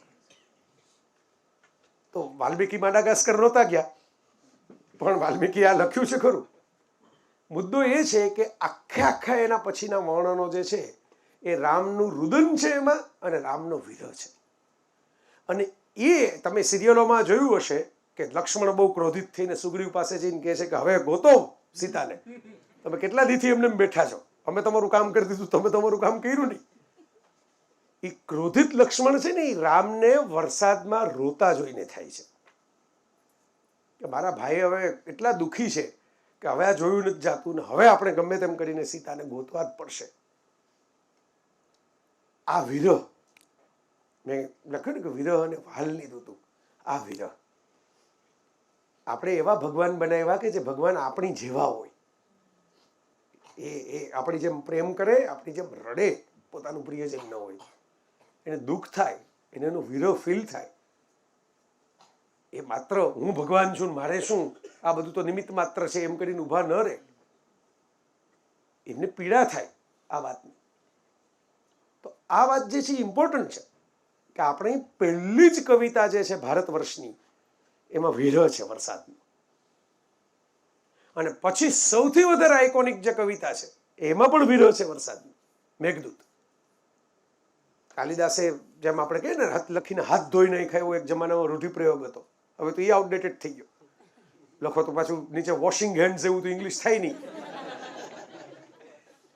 તો આ જે એ મેઘદૂત જે છે એના ઉપર તો એક સ્વતંત્ર લેક્ચર મેં ઓલરેડી આપેલું જ છે, એટલે અત્યારે રિપીટ નહીં કરું. એનો વિડીયો મેં મૂકેલો છે મારી આ પ્લેનેટ જેવી ચેનલ ઉપર. પણ મેઘદૂતની અંદર જે ફેસિનેટિંગ વાત છે એ લેક્ચરમાં મેં નહોતી કરી, એટલે તમારા માટે ફ્રેશ, કારણ કે મેં મેઘદૂત લગભગ મોટે છે, બરાબર. આ સંસ્કૃતમાં હું તમે કહો તો હું પાઠ ન કરી શકું, પણ ક્યાંથી શરૂ થાય ક્યાં પૂરું થાય આખું વર્ણન તમને કરી દઉં, ડિસ્ક્રિપ્શન કરી દઉં. મને બરાબર યાદ છે 2004માં મેં એનો લેખ લખ્યો હતો, અનાવૃત્તજી નવું શરૂ થયું હતું ગુજરાત સમાચારમાં. અને સવારમાં પહેલો ફોન ઉપેન્દ્ર ત્રિવેદીનો આવ્યો હતો. એમણે ગુજરાત સમાચારમાં ફોન કરીને મારો લેન્ડલાઇન નંબર લીધો અને પહેલો ફોન 40 થી 45 મિનિટ વાત કરી એમણે. વાહ, ખુશ થઈ ગયું કે આજના જમાનામાં કોઈક મેઘદૂત ઉપર આવું લખે એમ, કે મેં આ આટલા વર્ષ પહેલા વાંચેલું અને એમાંથી મને ઘણું મળેલું છે ને.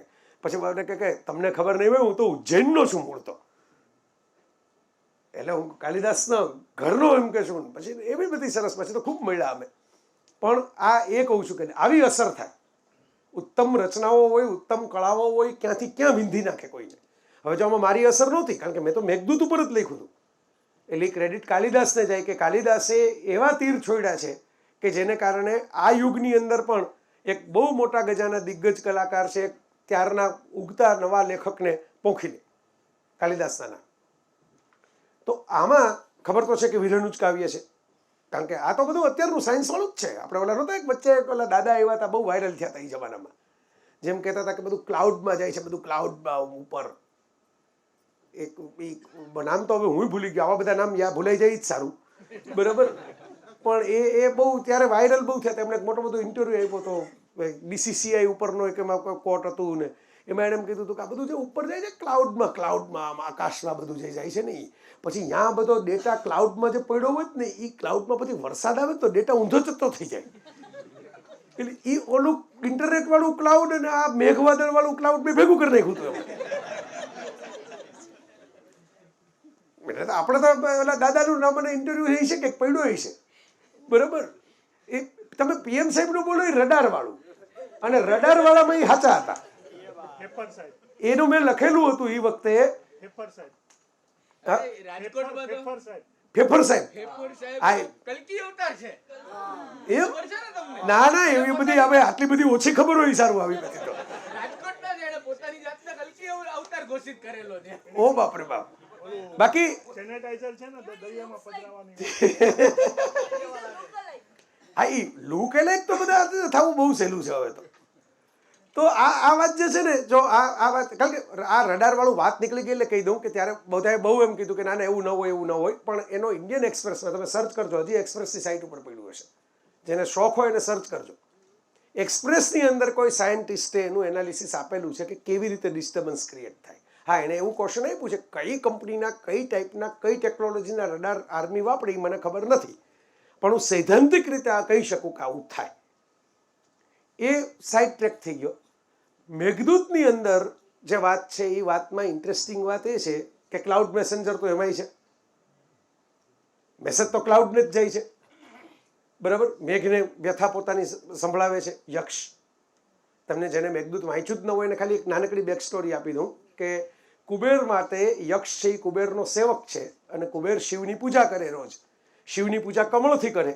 કમળ છે એ રોજ ફૂલ લેવાના હોય અને કમળના ફૂલ મૂકવાના હોય યક્ષની પાસે. યક્ષ એ ફૂલ લઈને જાય. હવે એ કામમાં પોતાની આ જે પત્ની છે એના એટલા પ્રેમમાં છે યક્ષ કે સવારે મોડું ઉઠે એટલે ફૂલ વાસી થઈ જાય, તાજા રહે નહીં. અને એમાં કુબેર એને શ્રાપ આપે છે કે ભાઈ આ તારે આ તમારા પ્રેમને કારણે તમે કામ હરખું નથી કરતા. મૂળ મુદ્દો આજે જ છે, બરોબર, કે તમારે જે કંઈ કરવું હોય તમારે જે કરવું હોય ત્યારે કરો, મારા ફૂલ તો ટાઈમે આવવા જોઈએ ને મારી પાસે, બરોબર. તો એ શ્રાપ આપે છે એટલે યક્ષ જે છે એ પર્વત ઉપર જઈને ઊભો રહી જાય છે, કારણ કે એને એમ કીધું છે કે તારે અલકાપુરી નથી રહેવાનું, અને શ્રાપ મુક્તિ ન થાય. કાલિદાસ ઓપન એન્ડેડ રાખે છે. યક્ષ હવે પરમાનન્ટલી ત્યાં જ રહ્યો કે પાછો આવ્યો કહેતા નથી. એક આપણે ત્યાં ભારતીય સંસ્કૃતિમાં એક સરસ વાત એ છે કે કોઈ પણ મહાકાવ્ય ટ્રેજિક પણ હોય તો એમાં આશા આપવી પડે. આ શાસ્ત્રીય નિયમ છે. જેમ આપણા પ્રિયમ્બલમાં ફંડામેન્ટલ રાઇટ હોય ને કે એ તો તમારે બંધારણમાં કલમોમાં ફેરફાર કરો પણ મૂળભૂત અધિકારોમાં ફેરફાર ન કરી શકો. તો એવી રીતે એક શાસ્ત્રીય બંધારણ છે ભારતીય મહાકાવ્યોનું કે તમારે છેલ્લે આશા આપવી પડે. ભલે તમે દુઃખ બતાવો, તમે મૃત્યુ બતાવો, પણ આશા આપવી પડે. You have to keep hope. માણસ જાતને માત્ર દુઃખી કરીને બહાર ન મોકલાય. તમે નાટક લખો, તમે કવિતા લખો, તો એમાં બધી ટ્રેજેડી બતાવીને છેલ્લે તમારે એક આશાનો તંતુ ખુલ્લો મૂકવો પડે. એટલે આશાનો તંતુ કાલિદાસે એમાં ખુલ્લો મૂક્યો છે મેઘદૂતમાં. એટલે તમને એમ થાય કે ના ના યક્ષ સાવ તો આમને એમ નહીં રહે, એનો ઉદ્ધાર તો થશે. આમ આખી વાતમાં છેલ્લે શિવ છે, બરાબર. આમ દેખાતા નથી, બરાબર. એટલે શિવની બાબતમાં બહુ મૂંઝાવું નહીં. આજે શ્રાવણ મહિનાનો છેલ્લો દિવસ છે એટલે આપણે આટલું તો હકથી કહી શકીએ. ભોળાનાથ પ્રેમીઓને જુદા કરીએ એ તો કોઈ દી બને જ નહીં. એ તો પ્રેમ માટે તાંડવ કરે. એટલે એ તો કુબેર જુદા કરી શકે, ભોળાનાથ જુદા ન કરે, બરાબર. શિવ માટે તો આજ કાલિદાસે કુમાર સંભવ લખ્યું છે, જે પાર્વતીએ તપ કર્યું ને કામદેવ એની પહેલા ગયા અને કામદેવને ત્રીજી આંખ ખોલીને બાળીને ભસ્મ કર્યા અને પછી રતિએ વિલાપ કર્યો. આપણે ત્યાં તો બહુ રતિ વિલાપના બીજા કાવ્યો છે. રતિએ વિલાપ કર્યો, તમારો આમાં મારો વર તો બીજાની સેવા કરવા ગયો હતો, તમે એને જ બાળીને ભસ્મ કરી નાખ્યું, એમાં આનું શું થાય? એટલે પછી શિવે રેક્ટિફિકેશન કર્યું ગણેશજીની જેમ કે હવે એમ કે બાળી નાખ્યો તો હવે શું કરશું? તો કે હવે એને 2 વરદાન આપ્યા રતિને. આ બહુ રોમેન્ટિક વાત છે. 2 વરદાન આપ્યા કે એક કે હવે જ્યાં શરીરે હતો તો એ જ્યાં જાય ત્યાં પોતે જઈ શકે એટલો જ દેખાય. હવે હું એને અંગ વગરનો કરું છું, અનંગ. એટલે ત્રિલોકમાં ગમે ત્યાં જઈ શકે, એને મન પડે ત્યાં જાય. એટલે કામ અનંગ છે, એને કોઈ અંગ નથી, ગમે ત્યાં પ્રવેશી જાય. અને બીજું એને રતિને એ વરદાન આપ્યું કે દુનિયા આખીને નહીં દેખાય, પણ પતિ તારો ગયો છે તને એ ટેન્શન છે ને, તને મળશે. તારા માટે એ સજીવ સ્વરૂપે રહેશે, બાકીના માટે એ અનંગ સ્વરૂપે રહેશે. એટલે હું કહું છું કે આપણે 1 ને 1 2 જેવી ગણિત જોડીએ તો છેલ્લે સુપ્રીમ કોર્ટમાં જ્યારે કેસ જાય મહાદેવની કે આને છૂટો પાડીને મૂકી દીધો છે, ત્યારે એમ કે ભાઈ હવે શું છૂટા કરવાના? હવે અમે તાંડવ કર્યા છે ને તમે આને બેન છૂટા કરી નાખો, આને ભેગા કરો જાઓ. હવે આ તો બેક સ્ટોરી હતી. વાત એ છે કે ઘણું બધું છે, એને બધી નિશાનીઓ આપે ને આ આપે ને આ આપે ને પછી છેલ્લે એમ કહે છે કે તું અલકાપુરી જાજે ને અલકાપુરી આવી છે ને ત્યાં સુંદરીઓ આમ ક્રીડા કરતી હશે ને ત્યાં પાણી આમ વરસતું હશે ને ત્યાં આવા ફૂલો હશે. પછી એમ કહે છે કે મારી પ્રિયતમા ત્યાં નિદ્રાધીન હશે, તું ત્યાં જાજે. કારણ કે મેસેજ તો તારે મેઘદૂત, દૂત કર્મ તો પત્ની સામે, મૂળ મુદ્દો તો એ છે, બાકી બધું તો વર્ણન છે. એટલે ઓલી રાઉન્ડ રાઉન્ડ મત ઘૂમ વિક્ટર સેન્ટર કી બાત બોલ, એવું મુન્નાભાઈમાં હતું ને, સેન્ટર કી બાત આ છે કે તું મારી પત્નીને ગોતજે આ બધામાં. તો જો હવે કાલિદાસ આવે છે અને હવે ભારત આવે છે અને હવે આપણી રસિકતા આવે છે કે આમ તો મારા વગર નિંદર આવે જ નહીં. એટલે જાગતી જે પડી હોય એ જ સ્ત્રી મારી પત્ની હોય, પણ છતાં એ સૂતી એટલે હશે કે જો સૂવે નહીં તો એને સપના ન આવે, ને સપના ન આવે તો મારું મિલન કેવી રીતે થાય? તો રોજ સપનામાં જ મને મળે છે, એટલે એને સૂવું તો પડશે. એટલે સૂતી હશે. પણ પછી તો બહુ સરસ મજાના બહુ રસિક વર્ણનો છે કે એના શરીર ઉપર મારા નખ નહીં હોય, એટલે એના ડાઘા નહીં હોય, એટલે તને ખ્યાલ આવશે કે આ વિરહિણી છે, કારણ કે એના પીયુથી અલગ છે, એને મેં સ્પર્શ કર્યો નથી. એનાથી વધારે મારે જે તમને લઈ જવા છે એ વાત એ છે કે પછી એમ કહે છે કે તું ઓલી વીજળીને ગડગડાટવાળા બૂમ બરાડા કરીને એને બીવડાવતો નહીં. હે મેઘ, આ મારી કોબળ પત્નીને તો આવા બધા ગરજ બરજ કરીને બીવડાવીશ તો એ ડરી જશે, એ તારો સંદેશ નહીં સાંભળે. એટલે તું છે ને હે મેઘ, આ યક્ષ કહે છે કાલિદાસ તો, કે તું જુઈના ફૂલોની વેલમાંથી પસાર થજે અને એની ભીની ભીની હવા છે ને એના સુધી પહોંચાડજે, એટલે એ સુગંધથી જાગી જશે. આ વાત, આ રોમાન્સ, આ નજાકત, આ બ્યુટી કે ભાઈ તમે હવે જો આમાં તો એમેય નથી કે હું પેલું હાથમાં ફૂલ લઈને આપું અથવા તો ફૂલ અડાડું, કશું જ નહીં. તું મેઘ, તું વરસાદ, તું વરસો છો, તું વરસતા વરસતા કંઈક એવા સુગંધી ફૂલ ઉપર વરસ કે જે ફૂલની સુગંધ બહાર ખુલે. એ ખુલતો ખુલતો એમાંથી વાયરો નીકળે, પવન નીકળે. એ પવન છે એ મારા પ્રિયતમાને શ્વાસમાં જાય અને એ સુગંધી પવનને શ્વાસમાં લઈને હળવેકથી જાગે. એ હળવેકથી જાગે પછી તું એને કહેજે, કારણ કે કહેવું તો પડશે ને કે હું તમારા પતિનો મેસેજ લઈને આવ્યો છું કે અમે તમને યાદ કરીએ છીએ, પહેલા ભોળા પાછા તો આવશું જ, ટકીને રહેજો, બીજા કોઈના મેસેજ લેતા નહીં. આવું તો કરવું પડે ને. એટલે આ બ્લોક નો કરતા તો એ જે મેઘ કરે છે ને એ એમ કહે છે કે ભાઈ તારે સિક્રેટ એને કહેવું પડશે, કારણ કે એને ખાતરી કેમ થાય કે તું મારો જ મેસેજ લઈને આવ્યો છો. તેને એમ કહે છે કે ભાઈ બધાની હાજરીમાં, એટલે કોઈ મોટા પ્રસંગની અંદર બેઠા હોય ત્યારે કાનમાં ખાનગી વાત કરવાના બહાને હું તને હળવેકથી ચૂમી લે તો એ આપણા બંનેનું જ ખાનગી સિક્રેટ છે, બાકીનાને ખબર પડે તો ખાનગી થોડું રહે. તો એ વાત તો એને કહીને એમ કહે છે પછી મારો સંદેશ આ છે. હું જ્યારે વરસાદ, વિરહ અને વાલની ઋતુ કહું ત્યારે જો આ વાત મને યાદ ન આવે તો આ આંખોથી જે વાંચ્યું એ બધું પાણી ગયું, આ વરસાદ ભેગું વહી ગયું. તો એટલે આ આપણી ઋતુ છે, આ આપણી મોસમ છે. મેં વિરહની ઘણી બધી વાતો કરી, કેટલાક લોકો દુઃખી થઈ ગયા હશે કે તો એને પોતાના વિરહો યાદ આવી ગયા હશે, એવું હશે. બરાબર. અને એમાં તો એવું હોય કે સામે છે એને બદલે જે ન હોય ને એના વીરો વધારે ચાલતા હોય. મળી ગયા એને કોઈ વીરો લાગતા જ નથી. કોઈ જે નથી મળ્યા એના જ વીરો બધાને ફીલ થયા કરે છે. તો મેં કેટલા વર્ષો પહેલા પ્રેમ ઉપર વિરલ રાજ ભેગો કાર્યક્રમ કરેલો જામનગરમાં. કાજલબેન પણ હતા, હું પણ હતો. પ્રેમ એટલે સરસ કાર્યક્રમ થયો હતો. વિરલે જ આખો ડિઝાઇન કર્યો હતો. તો એમાં હું બોલ્યો હતો કે ભાઈ જેટલા અમર પ્રેમીઓ છે, પછી તો વાયરલ થઈ ગયું બહુ, પછી તો એના મેસેજો બની ગયા ને લોકોએ કોમેડી ફેક્ટરી બેક્ટરીમાં ચલાવી દીધું. પણ એ જેટલા પ્રેમીઓ અમર છે એ બધા એ જ છે કે જેના લગ્ન નથી થયા. એ રોમિયો જુલિયટ હોય, શેણી વિજાણંદ હોય, લૈલા મજનુ હોય, શિરી ફરહાદ હોય, મિર્ઝા સાહેબાન હોય કે રાધા કૃષ્ણ હોય. પરણ્યા એને તો ગીત જ નથી, ખબર જ નથી શું થયું. પછી ક્યાં પહોંચ્યા, શું કર્યું, મેડિકલ રિપ્રેઝેન્ટેટિવ તરીકે ચામડાના થેલા લઈ લઈને ડોક્ટરને બહાર ઉભા રહ્યા, રોટના દળના દળાવા ગયા, શું કર્યું.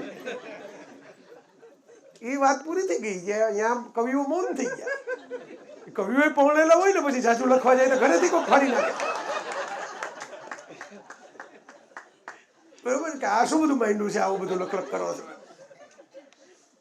તો આ જે વાત છે એ એટલા માટે મને આમ થોડી બ્યુટીફુલ લાગે છે કે આ મિલન જ્યારે હું તમને કહું છું, વરસાદનું મિલન, તો એમાં ભેગા થયેલા લોકોની વાત છે. વરસાદના મિલનની તો કેવી સરસ સરસ ફિલ્મો બની છે આપણે ત્યાં. વરસાદમાં જ મળતા હોય એકબીજાને દોડીને, એવા એવા દ્રશ્યો આપણા ડિરેક્ટરોએ સરસ રીતે, ખાલી ભારતમાં જ બની છે એવું નહીં, દુનિયા આખીમાં રેઇનનો ઉપયોગ તો મેટાફોર તરીકે બહુ કર્યો છે. મિલન માટે વરસાદ પડતો હોય એવી ઘટના, છૂટા પડતા હોય ત્યારે વરસાદ કરતો, વરસાદને એક પાત્ર બનાવીને કેટલા બધા ડિરેક્ટરોએ પેશ કર્યો છે. મનોજ કુમારને જિન્નત, હાય હાય ये मजबूरी, ये मौसम और ये दूरी. તમે આ કીધું તો ઉભા રહ્યો. આપણે મોબાઈલ હાથમાં હતો ને પાછો ખિસ્સામાં મૂકી દીધો. ના ના, આ તો મારા મગજમાં હતું કે ભાઈ આ, પણ મેં કીધું કે આ બધું આવું કઈ મોબાઈલમાં હાથમાં લઈને બોલવું, આપણા મનમાં જ કેટલું બધું છે. મોબાઈલમાં છે એના કરતાં જાજુ મનમાં છે. પણ આ મારે કહેવું પડશે. આનો મેં આજે જ મેં કીધું આ વસ્તુ કેવી ઇન્ટરેસ્ટિંગ છે.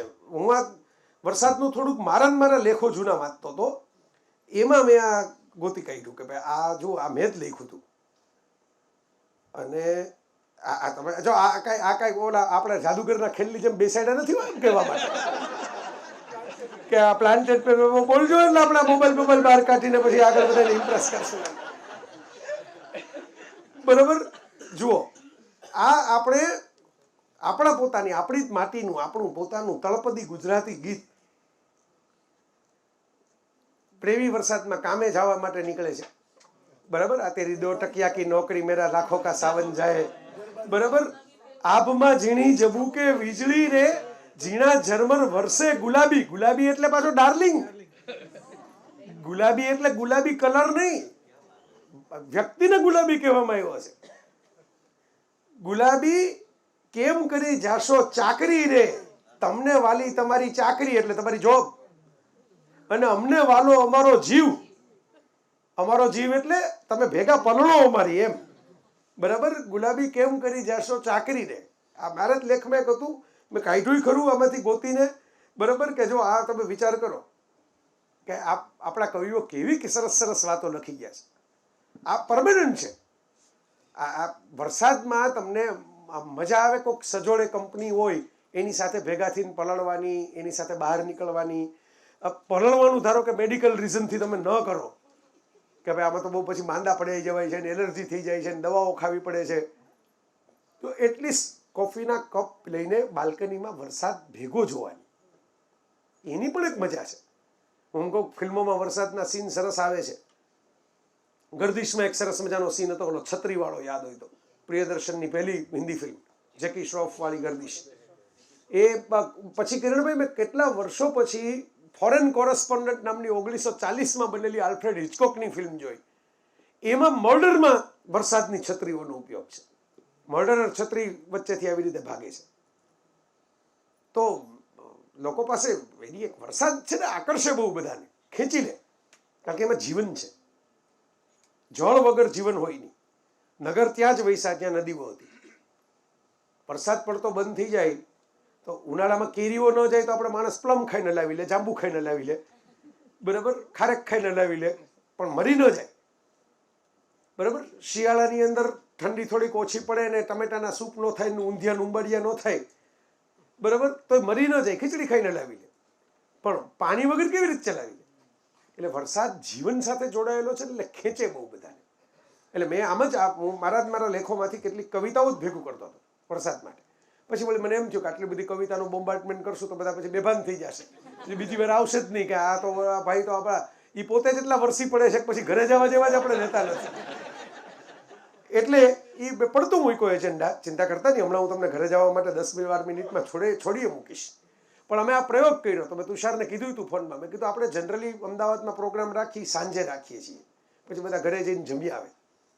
આજે આપણે પ્રયોગ કરીએ કે ભાઈ ચાલો બીજે દિવસે રવિવાર છે એટલે હિંમત કરી નાખીએ કે ભાઈ બધા આવે છે રાતના, બેસી આવી વાતો સાંભળે. કારણ કે આ વાત રાત સિવાય મજા આવે નહીં કરવાની. આ બપોરે 3 વાગે હું કરતો હોત કેવી લાગે તમે?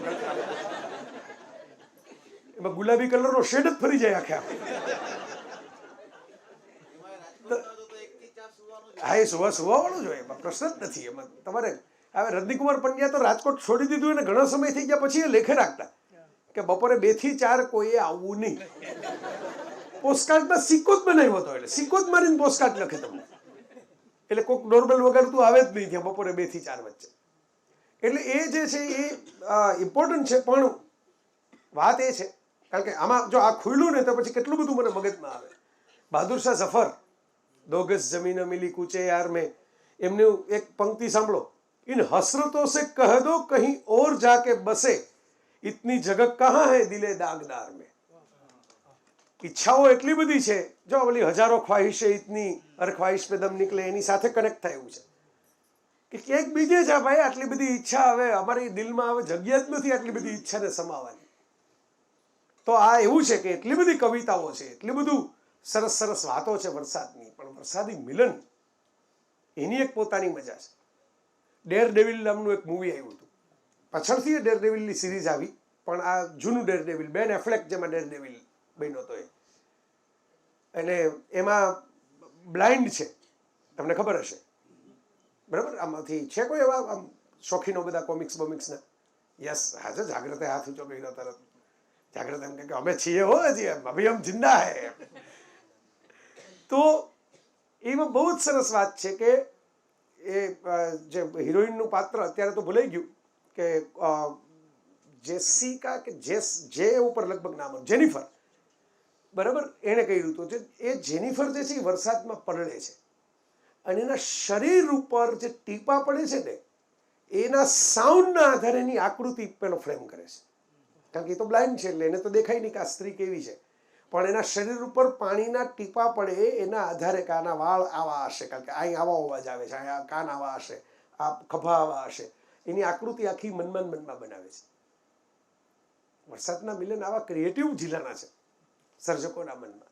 અને સર્જકોને મૂકો તડકે, આપણે કાંઈ વાંધો નહીં, ભલે અમે સર્જક રહીએ, અમને તડકે નાખો. એકચ્યુઅલી એ વરસાદ પડે એટલે લોકોના પોતપોતાના મિલનની એક ભાવના તો હોય જ છે, પોતાના ગમતી વ્યક્તિઓ સાથેના. જરૂરી નથી કે પ્રિયતમ, સૌથી વધારે પ્રિયતમ ને પ્રેમિકાના જ વાતો થઈ છે, પણ વરસાદ વાલની ઋતુ છે, કારણ કે વાલ છલકાય. બોલો, મેં શાયર તો નહીં મગર એ હસી તુજકો દેખા તો અમે શાયરી આગે, એમ શાયરો પેદા થાય વરસાદમાં. અચાનક વરસાદ પડતો હોય એની બધાને મોજ આવવા માંડે, પછી શાયરીઓ ફટકારવા માંડે. મેં પોતે લખેલી છે ને, મેં પોતે લખેલી છે. પછી આવું કોલમનિસ્ટ હોવાના ફાયદા એ થાય કે આપણે લખેલું કંઈક છપાય, બરોબર? તો મેં એકવાર એક ટાઇટલની અંદર મૂકેલું. જી તુષાર, રૂચન કહેતો હતો. અરે ઓહો હો, ફોટો મારે તો ઠીક. મેં કીધું ક્યાં से क्या कम्युनिकेशन हो रहा है.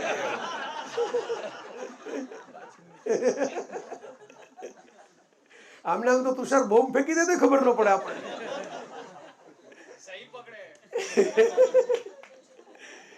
તો જો વાત છે એ છે કે હવે એક સરસ વ્યક્તિને રિક્ષામાં જતી મેં જોઈ વરસાદમાં ભીંજાઈને, વરસાદમાં ભીંજાય ને એટલે આમ બધું ખીલી જાય રૂ.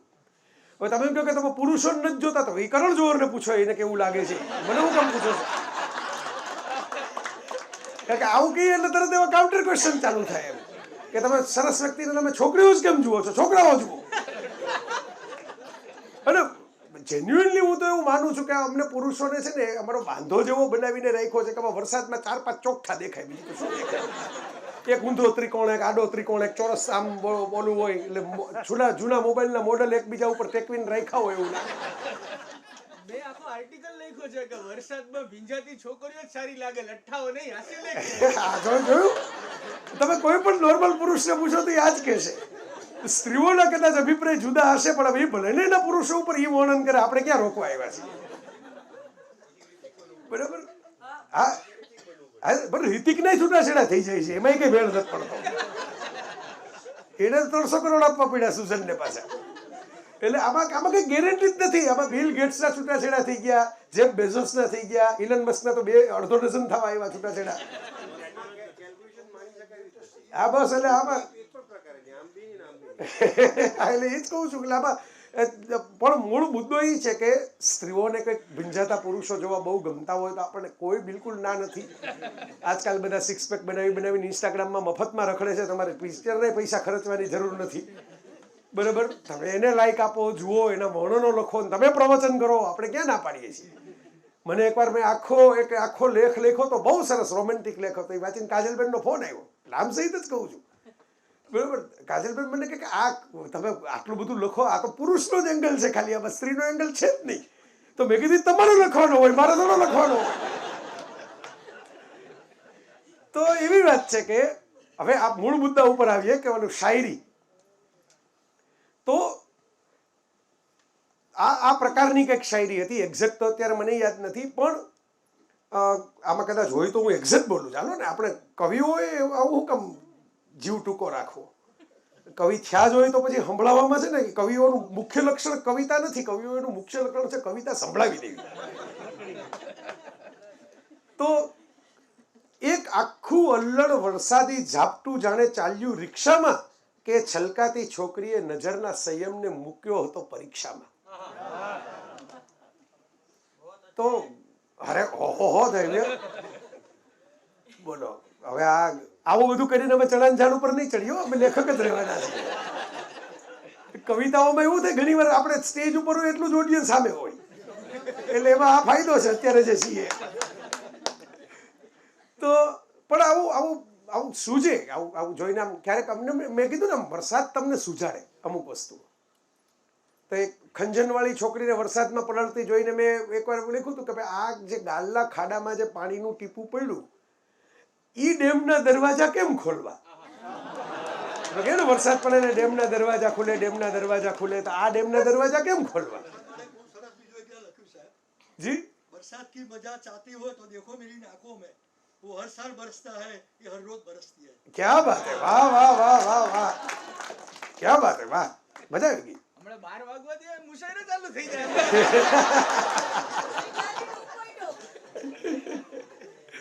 એટલે હજી મોન્સૂન ફેસ્ટિવલ ચાલુ જ છે ને ધ્રુવી? આ કાલે છે ને, જો તો પછી આપણે આ બધાને ભેગા આમંત્રણ આપી દો. બરાબર? તો આપણે 5 નવી રચનાઓ સાંભળવા મળે.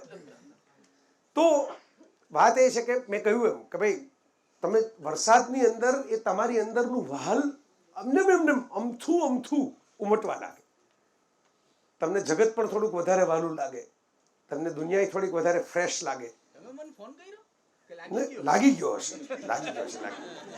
આ કવિતાઓ આમાંથી ગોતીનું સંભળાવું છું ને એમાં. ના, આવા ખાનગી સિક્રેટ કોડેડ મેસેજ આપણે આપતા નથી.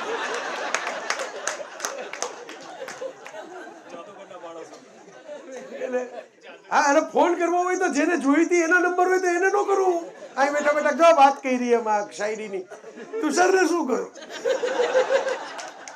હમણાં આટલી બધી ચોખવટ તો કહી દી આપણે.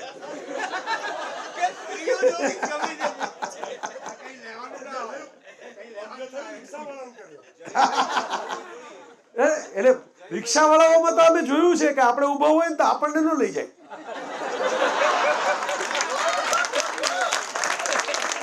આવું તો બહુ, મારે તો પિક્ચર જોવા જવું હોય એટલે મોડું થતું હોય કે હાલો ટાઈમસર લઈ જાય તો આપણે પિક્ચર જોવા જતા રહીએ. બરોબર? તો આપણને ન લઈ જાય ને છોકરીઓ ઉભી હોય તો એને વહેલા લઈ જાય. ટ્રાફિક પોલીસ વાળા એમના મહેમાન નો ભાડ્યા. હા, બરાબર. તુષારને કરડી ગયા લાગે છે થોડા. મારે એવું છે કે બેનરના કારણે મારે કે ભાઈ ચાલો પત્રકાર છે એટલે જવા દઈએ છે.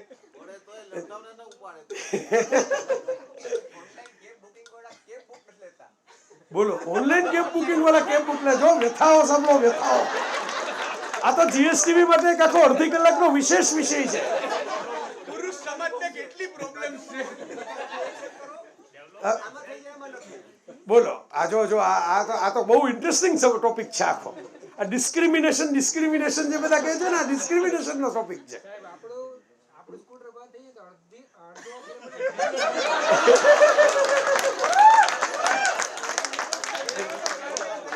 અરે ગેરેજ આખું આવી જાય છે તમે શું વાત કરો.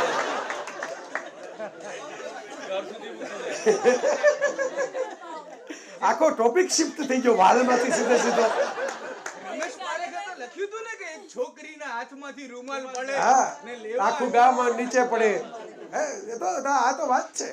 હજી કાલે મેં કેબ બુક કરી 15 સેકન્ડ પણ પૂરી ના થઈ અને મારી કેબ ઠીક છે કે ખાવા લઈ જઈશ. હા એ તો તારે કેબ જલ્દી જોઈતી હોય તો કોન્ટેક્ટ કર. એટલે ઓલા ખોટા આઈડી બનાવીને ઊંધા જતા મેસેજ કરવાને બદલે કેબ માટે એક આઈડી બનાવીને રાખો કે જે તમને વહેલા બોટકીને લઈ જાય.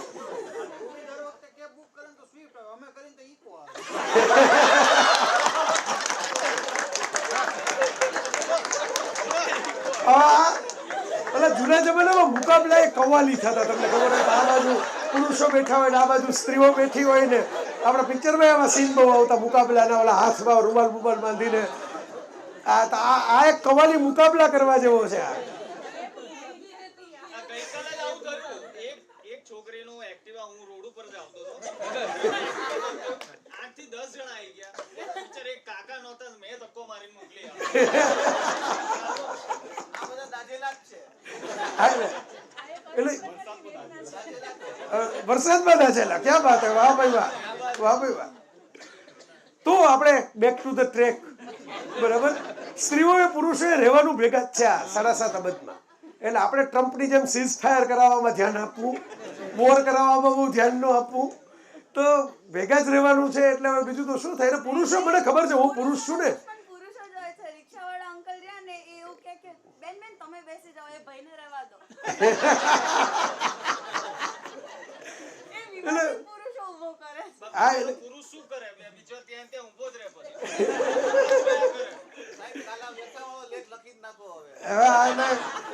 પણ એટલે આમાં પુરુષો હું તો પુરુષ છું એટલે એટલું સમજો પુરુષો સ્વીકારી લે કે આટલું તો સહન કરવું પડે એમાં.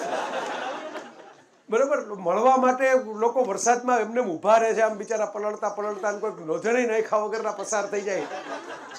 વાલ કરતા ટાલ પડી જાય આખી માથે કોઈ પણ વાલ કરે નહીં એવું થાય. કોઈ પુરુષો ફરિયાદ નથી કરતા.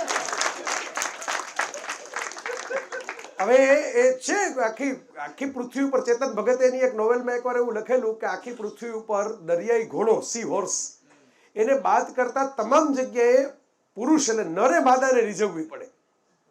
રીઝવવી પડે એટલે મોડે કળા કરીને નૃત્ય કરવું પડે, સુગરી કે દરજીલાએ માળો બનાવવો પડે, સિંહે ઓલી કેશવાળી આમ ફુલાવીને હુંકારા કરવા પડે, ગર્જના કરવી પડે. બરાબર બધે આખી સજીવ સૃષ્ટિમાં ધારો છે. એકલા માણસોનો શું કામ તમારે સિંગલ આઉટ કરવા?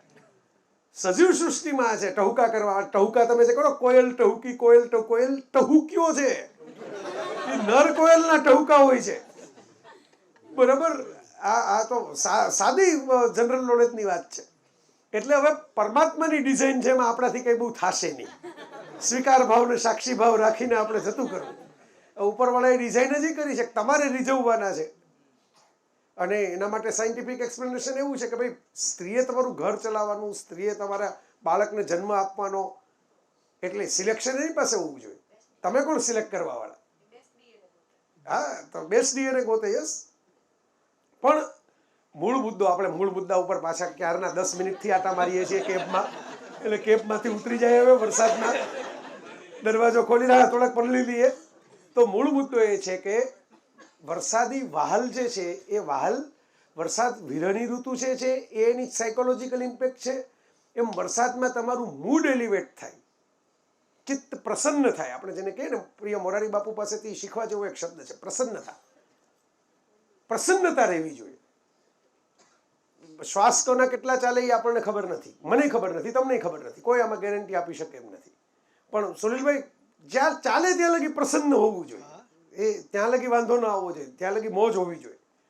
તો પ્રસન્નતા તો હોસ્પિટલની પથારીમાં પણ રહી શકે, કરવાવાળાઓને મેં જોયા છે કે એમાં બેઠા બેઠા ગીતો ગાતા હોય. તો એ પ્રસન્નતા જે છે ને એ વરસાદ છે.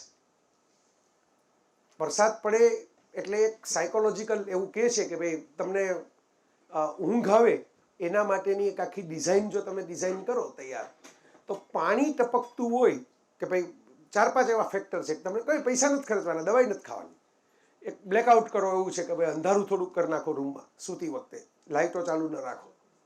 પછી એ છે કે ભાઈ છેલ્લી ઘડીએ કંઈ ખાવ નહીં, સુવાના થોડા કલાક પહેલાં જે ખાવું હોય એ ખાઈ લો. તમે ડૉક્ટર છો, તમને ખબર જ હશે આ બધી, કારણ કે આ બધી મેડિકલ એડવાઇસ. પછી કંઈ સ્ક્રીન ન જુઓ, સૂતા પહેલાં તમે સ્ક્રીન ન જુઓ, મ્યુઝિક સાંભળવું હોય તો મ્યુઝિક સાંભળો પણ સ્ક્રીન ન જુઓ, બરાબર. હવે તો એવી જનરેશન આવી કે જેને એમ જ કહેવું પડે વાંચો, એટલે આમ જ સૂઈ જાય 2 પાના વાંચીને, ઓહો હો વાંચો, આટલું બધું કેમ વંચાય, આ તો પુસ્તક છે, આમાં તો 250 પાના છે. એટલે કમસે કમ 250 પાનાનું પુસ્તક આપો તો 125 રાત લગી નિંદર આવે એને, રોજ 1-1 પાનું જોઈને. તો એ બધામાં એક આખી થેરેપી એવી છે, માલિની બેનનું ખોટું મને કરેક્ટ કરજો, કે પાણી પડવાનો અવાજ સાંભળો, પાણીમાં પણ એવો અવાજ સાંભળો, સ્પેસિફિકલી કહો તો. એટલે નીચે પાણીનું પાત્ર હોય ને ઉપર આના મશીન આવે છે રીતસરના આવા કે ટપ ટપ ટપ ટપ એપ આવે છે, યસ, કે તમે એમાં ચાલુ કરી દો તો એનું મ્યુઝિક ચાલે રાખે એક ધારું. એટલે એ પાણી પડે એનો આમ ડપ ડપ ડપ પાણી તો જો એ હવે આમાં કેવું છે કે વરસાદ તો વરસતો જ હોય છે, વહાલનો વરસાદ વરસાવવા માટે ઘણા બધી ચેતનાઓ હોય જ છે. મુશ્કેલી એ છે કે વરસાદ જો પથ્થર ઉપર પડે તો કંઈ ઉગે નહીં, ને માટી ઉપર પડે તો તરત લીલા અંકુરો ફૂટી નીકળે. યસ, એટલે મૂળ જીસસ ક્રાઇસ્ટે એક વખત કીધેલું કે ભાઈ હું તો દાણા વેરવા માટે આવ્યો છું, કેટલાક દાણા કબૂતરો ચણી જશે, કેટલાક દાણા છે એ પથ્થરો ઉપર પડ્યા રહેશે, કેટલાક દાણા છે એ જમીનની અંદર જશે, અને એ વખતે જો વરસાદ આવશે તો એ દાણા ઉગશે. એના ઉપરથી મકરંદભાઈએ ગુજરાતીમાં આખું કાવ્ય રાખ્યું છે, વેર્યાતા બીજ મેં તો છૂટા હાથે, પછી વાદળ જાણે અને વસુંધરા. મારું કામ તો બીજ વેરવાનું છે, પછી વાદળ જાણે અને વસુંધરા.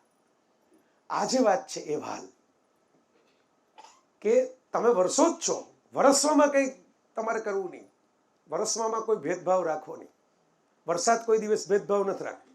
હવે જેવી તમારી સપાટી, જેવી તમારી મરજી, કોક પલળે, કોક ન પલળે, કોક પતરું લઈને બેઠા હોય, કોક કાગળ લઈને બેઠા હોય, કોક કાચ લઈને બેઠા હોય, જેવી તમારી સપાટી. વરસાદ એમ નહીં કે હું અહીં વધારે વરસીશ, આ કાચ છે એમાં હું જરાક વધારે ટીપા આપું અને આમાં ઓછા. વહાલની બીજી એક મોસમ મને એટલા માટે વરસાદની લાગે છે કે વરસાદના ફોરા જે હોય ટીપા, કારણ કે આમ આમ ધારા લાગે તમને, અને આમ તમે જુઓ એક આખું તો ઝુકે બાદલ ચૂમે ધરતી એવી એક ગુજરાતી નવલકથાનું ટાઇટલ હતું. તમને એમ લાગે કે જાણે ઉપરથી નીચે પૃથ્વીને પ્રેમ કરવા માટે વરસાદ આવે છે. આ હાલ કે પેલી વરસાદની ધારાઓ આમ એક ધારી વરસતી હોય ને, હવે સિટીમાં આવા સીન ઓછા જોવા મળે કારણ કે ફરતું બીજું બધું બેકગ્રાઉન્ડ આવી જાય, પણ તમે પહાડી વિસ્તારોમાં જાઓ ને તો તમને પેલી વેલે આમ લાઈનો દેખાય રીતસર, પડદા ટાઈપ, યસ, જાણે આમ સિલ્વર કલરની પેલી ભૂંગળીઓ રાખી હોય ને એવી રીતની. તો એ આમ તમને એમ લાગે જાણે કનેક્શન થાય છે, આકાશનું ધરતી સાથેનું કનેક્શન બને છે. પેલું આપણે કહીએ ને કે ભાઈ એને મેચ કરો, આપણે બ્લુટૂથનું પેરિંગ ન કહીએ કે પેર કરો બે મોબાઈલ બાજુમાં રાખીને, એમ પેરિંગ થાય છે આકાશ સાથે ધરતીનું. એ હાલ કે આપ જરા નીચે ઝૂક્યું અને એને ધરતીને ચૂમી એક શ્વાસ, એ પ્રકારનું વાલ.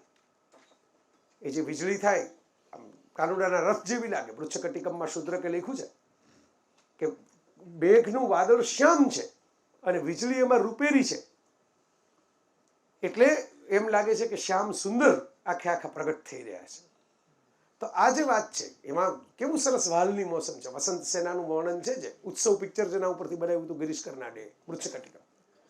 તો વસંત સેના ચારુદત્તને મળવા માટે જાય છે અને વીજળીને થોડા ઉપાલમ પણ આપે છે કે તું બહુ ચમકી ચમકીને મને ડરાવતી નહીં, પણ જે પોતાના પ્રેમીને મળવા માટે જે નીકળી હોય સ્ત્રીને મોસમ ડરાવી નથી શકતી, કારણ કે એની અંદર મોસમ વરસતી હોય છે.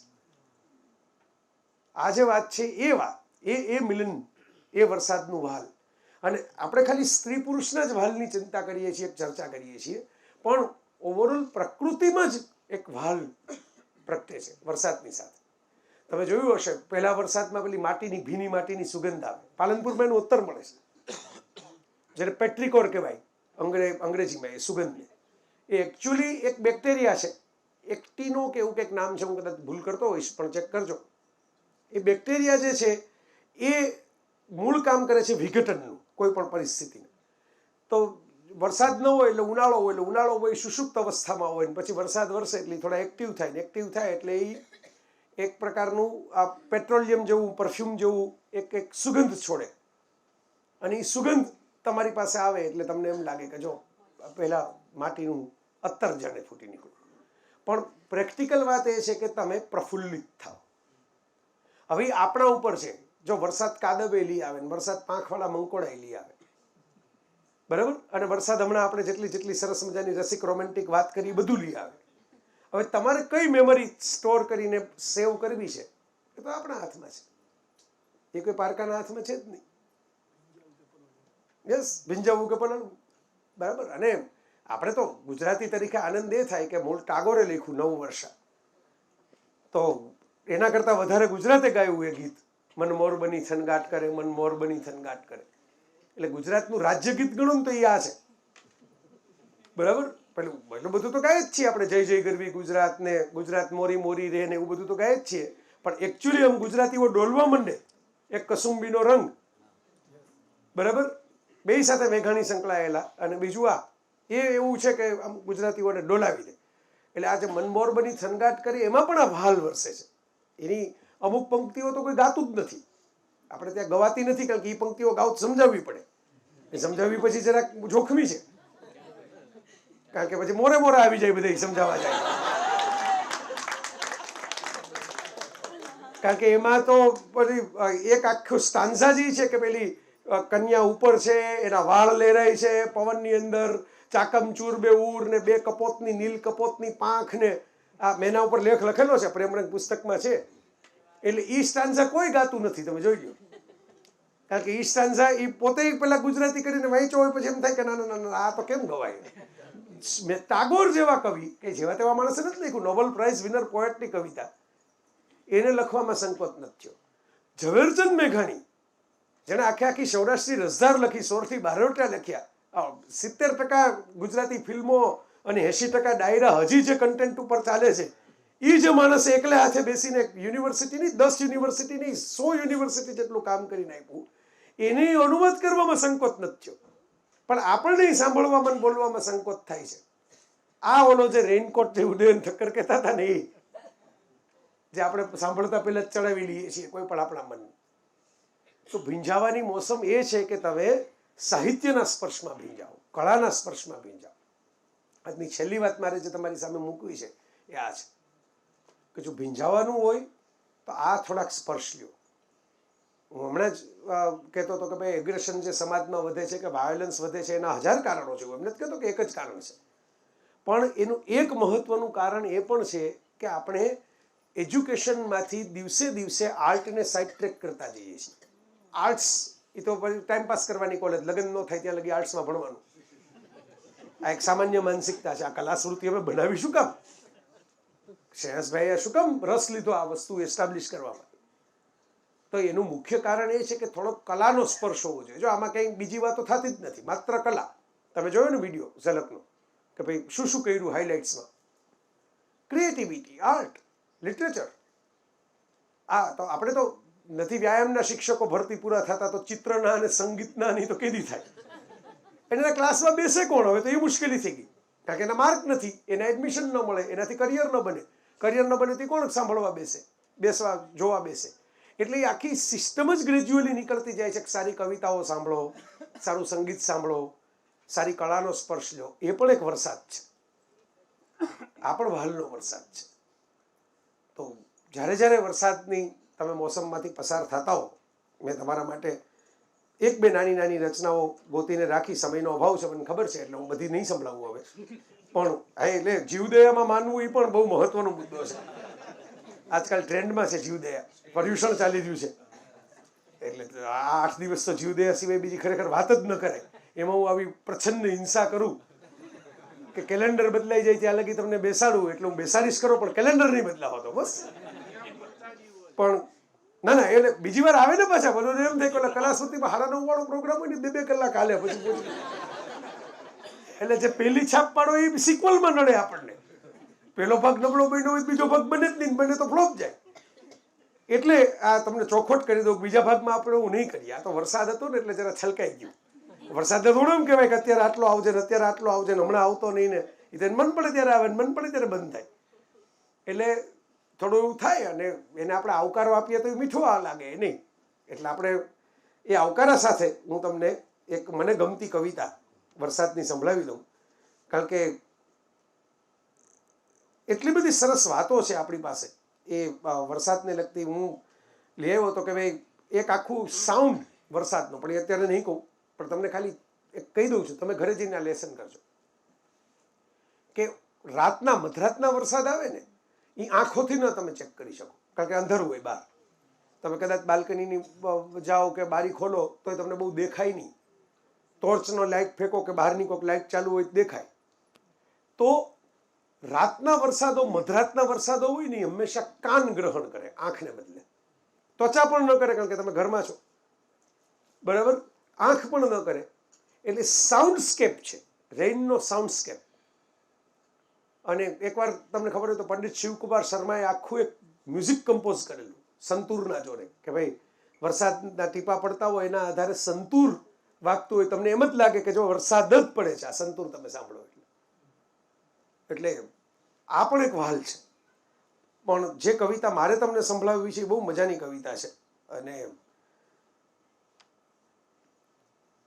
રમેશ પારેખે લખેલી છે. પણ રમેશ પારેખ વરસાદી કવિ, વરસાદી મોસમના કવિ. કોણ વરસાદનું કદ જુએ છે, કોણ છાંટાના નિરખે ઠઠારા. એમ શબ્દો જુઓ ને, ઠઠ્ઠારો આમ તમે બોલો ને યાદ તમને ઠાઠ લાગે. હા, થોડુંક આમ સૂટ પહેર્યું હોય માણસ કેમ આમ ટટ્ટાર થઈ જાય, એવું થઈ જાય ઠઠારા. કોણ જુએ રેલાની દાનત, કોણ જાણે ઝીણા મુંજારા. આ તે ચોમાસું છે કે જુલમ છે, અમને વાગે છે ઘોંઘાટ વસમો. પડતો વરસાદ દાંડીને પેઠે, થઈ જતા સર્વ માણસ નગારા. માણસને નગારા આમ તડતડાટ વરસાદના છાંટા પડે. એક વરસાદના અર્થ થતા છાપડે છાપડે સાવ નોખા. ક્યાંક કહેવાય એને અડપલા, ક્યાંક કહેવાય એને તિખારા. હોત એવી ખબર છે કે આ તો માત્ર છાંટા નથી કઈ નાણું, તો વરસાદથી આવી રીતે વ્યર્થ ભરીએ શું કરવા પટારા. અદ્ભુત વાતો છે. તો બહુ આમ કવિતા લાંબી છે, હું અત્યારે અટકાવું છું. મેં કીધું ને પર્યુષણ ચાલે છે, જીવદયાના ધ્યાનમાં રાખીને આટલું આપણે વરસાદ ટૂંકાવીએ. પણ આ મોસમ એવી છે કે મને પોતાને તો કાયમ ગમે જ છે આના વિશે વાતો કરવી. મેં તો આ ચેરમેન તરીકે બીજા કોઈ ગેરલાભો નથી લીધા આ સંસ્થામાં. જેને જે રમવું હોય એમ રમવા માટે મોકળું મેદાન આપ્યું છે, પણ એક લીધો કે ચાલો આ વિષય ઉપર બીજું કોણ બોલવા દેશે આપણને. એટલે આપણે દલા તરવાડીની જેમ રીંગણા લઉં 2-4 તો કે લ્યો ને 10-12. એટલે મેં પૂછો આનંદને, મેં કીધું મોન્સૂન ફેસ્ટિવલ ક્યારે છે? એટલે મને કહે કે આ તારીખે. મેં કીધું તો હું એક દી આવું છું રાતના વરસાદ ઉપર બોલવા માટે. પણ મારે તમારા બધાનો આભાર માનવો જોઈએ. મને આવી અપેક્ષા નહોતી કે આટલા બધા તમે વરસી પડવાના છો. હું તો રેડી જ હતો કે વરસવા માટે, કે છેલ્લે 15-20 જણા હોય તો કેમેરા સામે જોઈને વરસી રાખશું, કે આપણે પછી વિડીયોમાં બધા જોશે ઘરે બેસીને. હા, આ ટાઈમ માટે મેં કીધું મારી પાસે મજબૂરી છે. આ જ દિવસ છે ને આ જ ટાઈમ છે, નથી દિવસ વધારાનો, નથી ટાઈમ વધારાનો. પણ તમે બધા બહુ પ્રેમથી આવ્યા. કેટલાક એવા ચહેરાઓ છે કે જે તો કાયમ માટે મને પ્રેમ કરવા માટે આવે જ છે. કેટલાક એવા ચહેરાઓ છે કે જે મારા માટે સાવ પહેલી વખતને નવા છે. પણ આઈ હોપ કે એમને હું એટલો બધો નહીં નીડો હું જેટલો વરસાદ અત્યારે ઘરે જતી વખતે તમને નડશે. ખરેખર વરસાદ નથી નડતો, કોર્પોરેશન નડતું હોય છે આપણને. કારણ કે એ એટલી બધા બધા ભૂવા અને ખાડા. હમણાં તુષાર આ ન્યૂઝ કેમ છટકી ગયા લોકોના મગજમાંથી મને સમજાતું નથી. અજીત પવાર સાહેબની પોતાની એક પાછી બ્રાન્ડ છે બહુ આગવી, પણ એ સરકારો ફરી જાય પણ નાયબ મુખ્યમંત્રી ફરે નહીં. એટલે અજીત પવાર સાહેબ અત્યારે મહારાષ્ટ્રના નાયબ મુખ્યમંત્રી છે. હમણાં એમણે બધા કંઈક એમના વિભાગ જે છે એમના હાથ નીચે, લગભગ PWD ટાઈપનો કોઈ એમાં બધાને ખખડાવ્યા એન્જિનિયરોને ભેગા કરીને. અને શું ખખડાવ્યા તમે જો ક્વોલિટીની અસર કેવી થાય માણસ ઉપર. હવે પવાર સાહેબ બધી રીતે પૂરા છે એ તો આપણે જાણીએ જ છીએ, બરાબર, ખાનદાની પરંપરા છે એમની તો ઘણી બધી. એટલે પવાર સાહેબને કાગળ મળ્યો એઝ એ મિનિસ્ટર, ગવર્મેન્ટને જે લખાયેલો હોય. શું કાગળ હતો કે અંગ્રેજો જ્યારે ભારતમાં હતા ત્યારે કોઈ કન્સ્ટ્રક્શન કરીને ગયા હતા, બ્રિજનું કે કઈ વસ્તુનું તો અત્યારે હું ભૂલી ગયો, પણ કંઈક બ્રિજ કે કોઈ બિલ્ડિંગનું, એને 156 વર્ષ થયા, બરાબર. એટલે એટલે એનો કાગળ લખ્યો છે કે ભાઈ આ જે છે એ કન્સ્ટ્રક્શન અમે કર્યું છે એની જવાબદારી અત્યાર સુધી અમારી હતી. આ અમારી કંપનીએ આટલા વર્ષ પહેલાં આ કન્સ્ટ્રક્શન કરીને આપ્યું છે, એ હવે જે છે અમારી જવાબદારી રહેતી નથી, કારણ કે 156 વર્ષે આનું આયુષ્ય પૂરું થાય છે અને હવે અમારી કંઈ આમાં લાગે વળગીની. બાકી જો આમાં કંઈક પ્રોબ્લેમ થયો હોત તો તમે અમને અહીં બ્રિટન આવીને કહી શક્યા હોત કે ભાઈ આ પ્રોબ્લેમેટિક કેમ ડિઝાઇન કરી, આ કેમ આવું કામ કર્યું. એટલે 156 વર્ષે હવે અમને માફ કરજો કે હવે આમની જવાબદારી અમે લઈ શકતા નથી, હવે આવતા વખતથી તમારી રીતે આની જવાબદારી સંભાળજો. જો ઓલું સત્ય છે ને, ભલભલા માણસને કેવું ખળભળાવે. એટલે અજીત પવાર સાહેબે એ લેટર વાંચીને એમ જોયું કે ઓહો આ બહુ મોટી વાત છે. અને બાકીના બધાને ભેગા કરીને કીધું કે આમ એને જે કીધું આવું નહોતું કીધું, પણ હું કહું છું કે કોડાવ આમ કામ થાય, કોડાવ આ જુઓ આમ 156 વર્ષ લગી ટકવું જોઈએ તમારું કામ. આ કોડાવ છે એ છે મેં સૌરાષ્ટ્રમાંથી ઉચકીને ઉમેરી દીધું છે, એ તો બિચારાને એનો અર્થે ખબર નહીં હોય, બરાબર.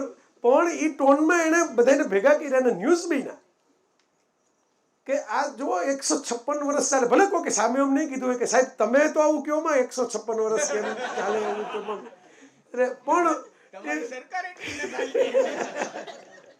પણ એ આ અસર કે ભાઈ એક વસ્તુ છે, એક કંપનીના એવી તો મૂળ માણસો તો ગુજરી ગયા હશે, પણ એક ઓથોરિટીએ જવાબદારી છે કે ભાઈ અમે તમારું કામ કર્યું છે ને, એ ગમે એવા વરસાદ પડે ને ગમે એવા તડકા પડે ને ગમે એવા વાવાઝોડા આવે, અમારી જવાબદારી હવે પૂરી થઈ છે, એટલે ટકે એટલું કામ અમે કર્યું હતું.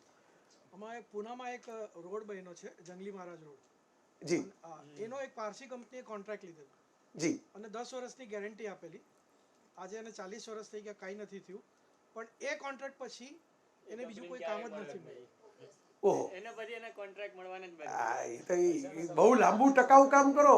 મને એક મારી ફ્લાઇટમાં બાજુમાં ભેગા સેમસંગના એક એન્જિનિયર થઈ ગયા હતા, તો હું એનો ફોન વાપરું છું એટલે મેં તો સીધી આવો મોકો ક્યાંથી મળે, આમાં આ કેમ આમ નથી ને આ કેમ તેમ નથી ને અંતે ને એ બિચારા ક્યાં જાય, મારી બાજુમાં જ બેઠા હતા એટલે, બરાબર. પાછું અંગ્રેજી આવડતું હતું, શરૂઆતમાં તો હોશે વાત કરી મારી, અને એને ખબર નહીં કે આ મને આવી રીતે પકડી લેશે કે ભાઈ આ. એટલે મેં પછી અમે છેલ્લે ઓલી ફરિયાદોનું કામ પૂરું થયું ને એટલે આપણે સપનાઓ શરૂ કર્યા કે ફોનમાં આ એક ફીચર હોવું જોઈએ, પછી આ એક ફીચર હોવું જોઈએ, આવું હોવું જોઈએ, આવું હોવું જોઈએ. એટલે એને એમાંથી 2-3 વસ્તુ મેં એમ કીધું કે it's already design, it's there. એટલે મેં કીધું ઇટ્સ ધેર કયા મોડલમાં છે? મેં કીધું હું તો હાઈ એન્ડ મોડલ વાપરું છું, છેલ્લામાં છેલ્લો લઈ લઉં છું દર વર્ષે, તો આમાં તો દેખાતું નથી. તો મને કે it's there but we can not launch all the features at the same time,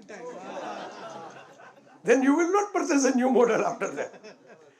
So it will come gradually. મને કે all the features won't come at the same time. એવું હવે થઈ ગયું છે કે ભાઈ બહુ ટકાઉ કામ કરો તો પછી એવા ટકાઉ કામ. મને હમણાં એક ટીનેજરે મને એમ કીધું કે તમે જે શૂઝ મારા માટે અમેરિકાથી લઈ આવ્યા હતા ને એ તૂટતા જ નથી, એવા શૂઝ ન લઈ આવતા. આટલા બધા ડ્યુરેબલ શૂઝ લઈ આવો પછી અમારે બીજા કલરના પહેરવા હોય, ઓલા તૂટે નહીં, બીજા કોઈ લેવા નથી દેતું અમને. લેવા લઈ આવજો 2 વર્ષમાં તૂટી જાય પાછા. તો પછી એવી બ્રિટનમાં એના ડોક્યુમેન્ટેડ છે, એને કીધું કે 100 વર્ષ સુધી એમાં કશું નહીં થાય, નથી થતું. હા, ઝોન છે ને એ જે આ જેટલી બિલ્ડિંગ્સ એમાં બનાવેલી છે એમાં સાઉથ બ્લોક વાળી, પાણી પણ નથી પડતું, કશું નથી પડતું. અમારું નવું પાર્લામેન્ટમાં ભલે પડે છે, જૂનામ નતું.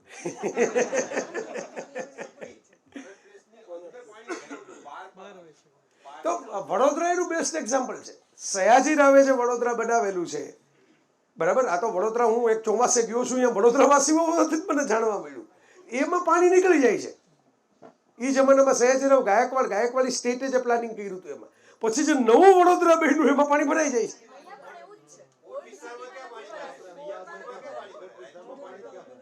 બરાબર.